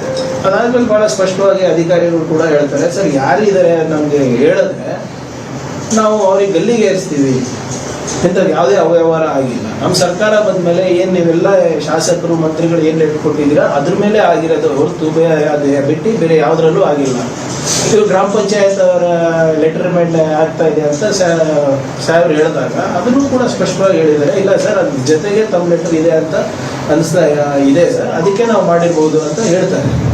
ಸೊ ಇದು ಏನು ಮಿಸ್ಅಂಡರ್ಸ್ಟ್ಯಾಂಡಿಂಗ್ ಆಗಿದೆ ಅದನ್ನ ಗೊತ್ತಿಲ್ಲ. ನಮ್ಮ ಬಿ ಆರ್ ಪಾಟೀಲ್ ಸಾಹೇಬ್ CM ಅವ್ರ ಹತ್ರನೇ ಮಾತಾಡ್ತಿದ್ದಂತ ನಾವು ಹೇಳಿದಂಗಿದೆ. ಸೊ ಒಂದು ಅದು ತನಿಖೆ ಅಕ್ರಮ ಆಗಿದ್ರೆ ತನಿಖೆ ಆಗಲಿ ಅಂತ. ಇನ್ನೊಂದು ಬಿ ಆರ್ ಪಾಟೀಲ್ ಅವರ ಕಾರಣದಿಂದ ಸಾಕಷ್ಟು ಮುಜುಗರಕ್ಕೀಡಾಗ್ತಾ ಇದೆ ಕಾಂಗ್ರೆಸ್ ಡೇ ಒನ್ನಿಂದ. ನೋಡಿ, ಅವರು ಹಿರಿಯರಿದ್ದಾರೆ, ಅವರ ಅನುಭವ ಇದೆ. ಅವರ ಅನುಭವದಿಂದ ಸರ್ಕಾರಕ್ಕೆ ಸಾಕಷ್ಟು ಒಳ್ಳೆ ಸಲಹೆಗಳು ಕೂಡ ಬರ್ತದೆ. ಆಮೇಲೆ ಏನೇ ಇದ್ರೂ ಕೂಡ ಅವರು ಖರ್ಗೆ ಸಾಹೇಬ್ರ ಜೊತೆ ಇರ್ಬೋದು, PCC ಅಧ್ಯಕ್ಷರ ಜೊತೆ ಇರ್ಬೋದು, ಆದರೆ ಮತ್ತು CM ಅವ್ರ ಆಪ್ತರು ಕೂಡ ಹೌದು. ಏನೇ ಇದ್ರೂ ಅವ್ರು ಮಾತಾಡ್ಕೊಡ್ತಾರೆ. ಬಟ್ ಇದು ಹೇಗೆ ಬಂತು, ಯಾವ ವಿಚಾರದಲ್ಲಿ, ಯಾವ ಸನ್ನಿವೇಶದಲ್ಲಿ ಈ ಮಾತುಕತೆ ಆಯಿತು ನನಗೆ ಸ್ಪಷ್ಟವಾದಂಥ ಮಾಹಿತಿ ಇಲ್ಲ. ಬಟ್ ಪತ್ರಗಳು ಆಡಿಯೋಗಳು ಎಲ್ಲ ವೈರಲ್ ಆಗ್ತಾ ಇದ್ವಲ್ಲ, ಸಾಪ್ತು ಅಂತ ನೀವು ಹೇಳ್ತೀರಾ. ಪತ್ರಗಳು ಅದರಿಂದ ಉದ್ದೇಶ ಏನು ಅಂತ ನಾನ್ ಮಾಡಿದ್ರೆ ನನಗೆ ಕೇಳಿದ್ರೆ ನಾನು ಹೇಳ್ಬೋದಾಗಿತ್ತು ಹೇಗೆ ವೈರಲ್ ಆಯ್ತು ಅಂತ. ಅದು ಶಾಸಕರೇ ಹೇಳಿದ್ರಲ್ಲ, ನನ್ಗೆ ಗೊತ್ತಿಲ್ಲ ಇದು ಹೇಗೆ ವೈರಲ್ ಆಯ್ತು ಅಂತ. ಸರಿ ಸರ್, ಹಿಂದೆ DK ಶಿವಕುಮಾರ್ ಅವರು ನಟ್ಟು ಬೋಲ್ಟ್ ಸರಿ ಮಾಡ್ತೇವೆ ಅಂತ ಮಾತನ್ನ ಹೇಳಿದ್ರೆ, ಈಗ ಸುದೀಪ್ ಅವರು ನನ್ಗೆ ಹರ್ಟ್ ಆಗಿದೆ ಅನ್ನೋ ಮಾತನ್ನ ಹೇಳಿದ್ದಾರೆ ಸರ್. ಸಿನಿಮಾ ಚಿತ್ರರಂಗ ಇದೇನು ಯಾವ ಸಂದರ್ಭದಲ್ಲಿ ರಿಯಾಕ್ಟ್ ಮಾಡಿದಾರೆ ಸರ್. ನಮ್ಗೆ ಹರ್ಟ್ ಆಗಿದೆ, ಯಾವಾಗೋ ಒಂದು ನಾವು ಗೌರವ ಇಟ್ಕೊಂಡಿದೀವಿ, ನಾವೆಲ್ಲ ಟ್ಯಾಕ್ಸ್ ಕಟ್ಟೋರು ಅಂತ.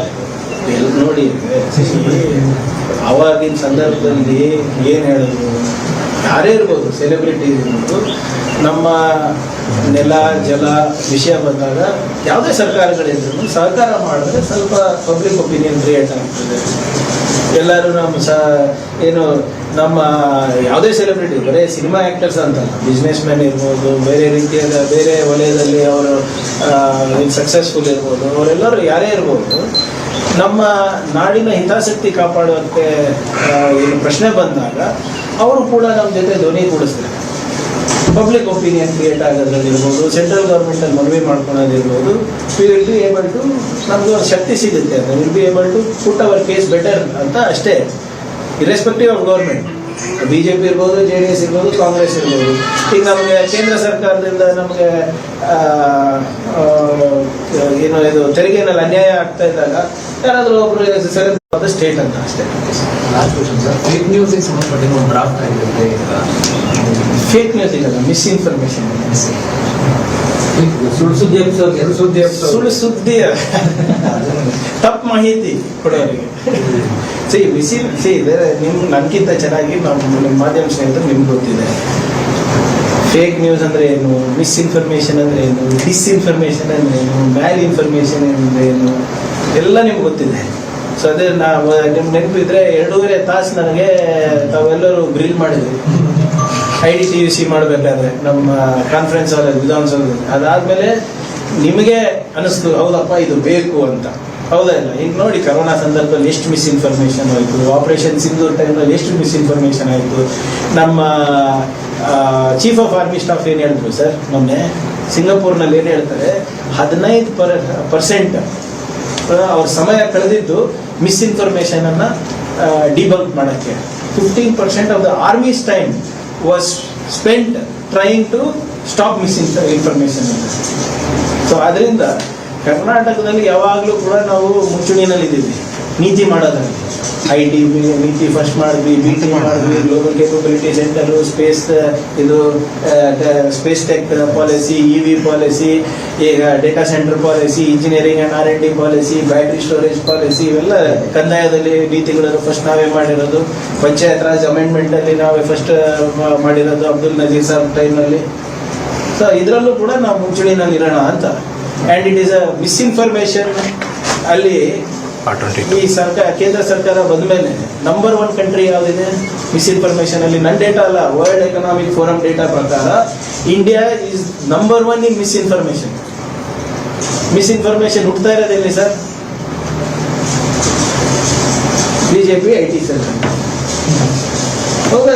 ನೀವೇ ನೋಡಿ, ನಿಮಗೆ ಒಂದೊಂದ್ಸರಿ 100% ಶೋರ್ ನಿಮ್ಮ ಗ್ರೂಪ್ಗಳಿಗೆ ನಂಗೆ ಹಾಕಿ, ಆದ್ರೆ ನಿಮ್ಗೆ ಗೊತ್ತಿತ್ತು, ನಿಮ್ಗೆ ಕನ್ಫ್ಯೂಸ್ ಆಗ್ತದೆ ನಿಜ ಸುದ್ದಿ ಯಾವುದು ಸುಳ್ಳು ಸುದ್ದಿ ಯಾವುದು ಅಂತ. ಹೌದಾ ಇಲ್ಲ? ಸೊ ನಿಮ್ಗೆ ಅನುಕೂಲ ಆಗಲಿ ಅಂತ ಮಾಡ್ತಾ ಇರೋದು. ಬಿಲ್ ಪಾಸ್ ಆದ್ರೆ ಸ್ವಲ್ಪ ಕಂಟ್ರೋಲ್ ಬರುತ್ತೆ. See, our intention is not to control anybody. ಯಾರಿಗೂ ಕಂಟ್ರೋಲ್ ಮಾಡೋದು ಇದಿಲ್ಲ. ನಾನು ಅವತ್ತು ಕೂಡ ತಾವೆಲ್ಲರೂ ಯಾವಾಗ ನಾವು ಇದು ಒಂದು ಫೇಕ್ ನ್ಯೂಸ್ ಟ್ಯಾಕಲ್ ಮಾಡೋಕ್ಕೆ, ಫ್ಯಾಕ್ಟ್ ಚೆಕ್ ಮಾಡೋಕ್ಕೆ ಒಂದು ಯೂನಿಟ್ ಅನ್ನ ನಾವು ಪ್ರಾಯೋಗಿಕವಾಗಿ ನಾವು ಮಾಡಬೇಕು ಅಂತ ನಾವು ಹೇಳಿದಾಗ ಎಲ್ಲ ವಿವರಗಳನ್ನ ನಿಮ್ಗೆ ಕೊಟ್ಟಿದ್ದೀನಿ. ಆ ಕಮಿಟಿನಲ್ಲಿ ಬೇಕಾದ್ರೆ ನೀವು ಪ್ರೆಸ್ ಕ್ಲಬ್ ಆಫ್ ಇಂಡಿಯಾ ಇರ್ಬೋದು, ಎಡಿಟರ್ಸ್ ಗಿಲ್ಡ್ ಆಫ್ ಇಂಡಿಯಾ ಇರ್ಬೋದು, ಅಥವಾ ನಮ್ಮ ರಾಜ್ಯದಲ್ಲಿ ನೀವು ಯಾರಿಗೆ ನೇಮಕ ಮಾಡ್ತೀರೋ ಅವರಿಗೂ ಕೂಡ ಅದರಲ್ಲಿ ಸ್ಥಾನಮಾನ ಕೊಡ್ತೀವಿ. ನೀವು ಅದರಲ್ಲಿ ಫೇಕ್ ನ್ಯೂಸ್ ಯಾವುದು, ಮಿಸ್ಇನ್ಫಾರ್ಮೇಶನ್ ಯಾವುದು ಅಂದ್ಬಿಟ್ಟು ಟ್ರಾನ್ಸ್ಫರ್ ಮಾಡಿಕೊಡಿ ಅಂತ ಕೂಡ ನಾವು ಹೇಳಿದ್ದೀವಿ. ಸೊ ಯಾವುದು misinformation controlling is in interest of democracy, in interest of economic activity. ಯಾರಿಗೂ ಕಂಟ್ರೋಲ್. आप देख रहे हैं न्यूज UNI।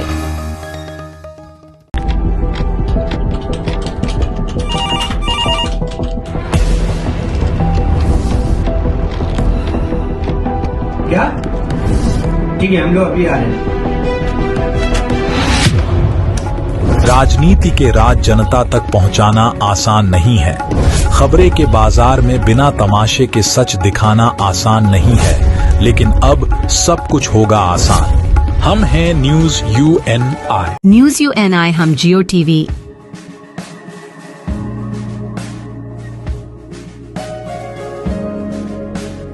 ई बाबा हरे कृष्णा कृष्णा कृष्णा हरे हरे हरे राम रॉक टीवी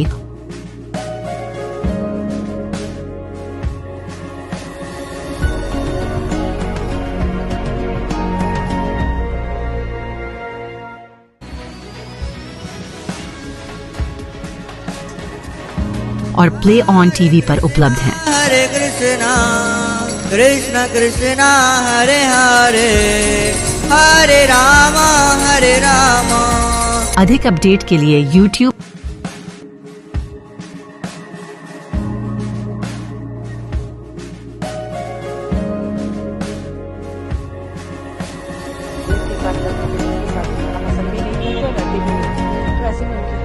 और Facebook पर फॉलो करें।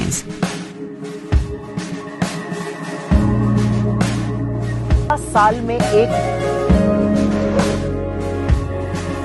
ये हमारी सभ्यता, हमारी तहजीब पुराना चला आ रहा है सदियों से, और ये जरूरी है। इसी में क्या कुछ कई बीमारियां भी दूर हो सकती हैं। मौका दिया मुकद्दर ने, दिल दिमाग एक हुए, नेकी भी साथ हुई, मेहनत और मशक्क़त के मंजिलें तय होती गईं और हम सुरखरू हुए। मेरे ख्याल से मोदी जी ने शुरू किया है, और इससे पहले हमारे रामदेव जी भी ने शुरू करवाया, और कई लोग बाहर की मुल्क के लोग इसे पेटेंट करना चाहते थे, जो होने नहीं दिया। ये हमारी सभ्यता, हमारी तहजीब पुराना चला आ रहा है सदियों से, और ये ज़रूरी है। इसी में क्या कुछ कई बीमारियां भी दूर हो सकती हैं। आपको सांस की तकलीफ है, हेल्थ इज वेल्थ, वो तो है ही, लेकिन ये जो मैंने वो कहा था कि मौका दिया मुकद्दर ने, दिल दिमाग एक हुए, नेकी भी साथ हुई, मेहनत और मशक्क़त के मंजिलें तय होती गईं और हम सुरखरू हुए। और मुझे तो दिलीप साहब के गाने बहुत पसंद थे, तो मैंने तो मुझे नहीं मालूम था, ये मैंने कल परसों इंस्टाग्राम पर डाल दिया गाना, ऐ दिल मुझे कहीं ऐसी जगह। लोगों को पसंद आ रहा है, पसंद आए ना आए, मैं तो अपना काम करता रहूंगा। कई लोग बोलते हैं अरे वो बूढ़ा हो गया, बूढ़ा हुआ। अरे बूढ़ा नहीं हुआ, जवान हूँ। अच्छा, बचपन से ख्वाब देखता हूँ। उसमें था कि मैं एक नौकरी करता, साइकिल पे आता जाता, फिल्मी पोस्टर्स में अपनी झलक देखता, रातों को जागता, अनहोने ख्वाब देखता, सुबह उठकर आईने से पूछता मैं दिलीप कुमार बन सकता हूँ क्या। तो ये ड्रीम्स है मेरे, मतलब हर किसी को, देखिए जरूरी नहीं होता कि आपको लखपति करोड़पति। मैंने तो उससे मांगी थी कि फिएट एक फ्लैट, फिएट गाड़ी और फ्लैट, बाकी काम कैमरा नहीं छोड़ूं। मगर ऊपर वाला कहता नहीं ये भी ले ये भी ले। सब कुछ पाकर भी हासिले जिंदगी कुछ भी नहीं। जिंदगी हाथ में क्या है? आपके पास है जो आप इकट्ठा कर रहे हैं। सब कुछ पाकर भी हासिले जिंदगी कुछ भी नहीं, कमबख्त जान क्यों जाती है जाते हुए। मरने से डरता आदमी है। और जैसे और जो इकट्ठा कर रहा है वो लेके जाएगा। अभी मेरे इधर सिकंदर ने भी हाथ कैसे बाहर निकाले हुए थे जनाजे से कि खाली आ जा रहा है। तो सबक लेना चाहिए, उतना करो। पढ़ते पढ़ते किताबे जिंदगी, इल्म बस इतना मिला, क्या लेकर आए थे क्या लेकर जाओगे। फकीर हो जाओ धर्म, वरना हिर्सो लालच भरी जिंदगी ये, जी भर के जी ना पाओगे, जी भर के जी ना पाओगे। हिर्सो लालच जो ना, हिर्स भी लालच है, ये भी ले लो वही। अपना जाट आदमी हूँ, खेती करता हूँ, ये उगाता हूँ, बड़े बड़े शलगम उगते हैं, गाय भैंसे हैं, बिल्कुल अच्छा दूध मिलता है, दही मिलता है बच्चों को सबको। और इससे बड़ी नेमत क्या है? ये इसी को तो अमृत कहते हैं। हमने कहा से योगा से लेके म्यूजिक से लेके हेल्थ तक सब कुछ बना दिया। आप देख रहे हैं news UNI। Wellman Finance is a personal finance platform focused on empowering and serving millennials to take a well-informed decision while buying a financial product like home loan, car loan, business loan, personal loan, SME loans, insurance, etc. For further details, contact us. News UNI हम जियो TV,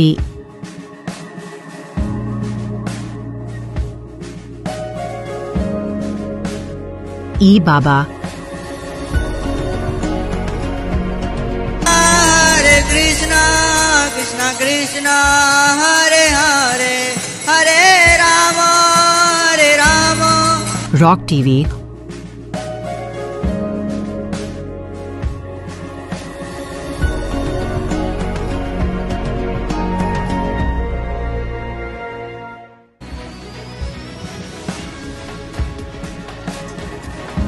और play on TV पर उपलब्ध हैं। हरे कृष्णा कृष्णा कृष्णा हरे हरे, हरे राम हरे राम। अधिक update के लिए YouTube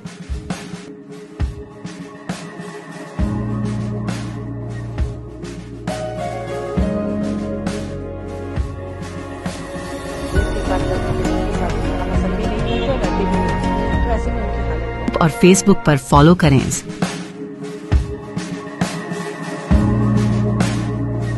साल में एक Your favorite channel News UNI is now available on these OTT platforms.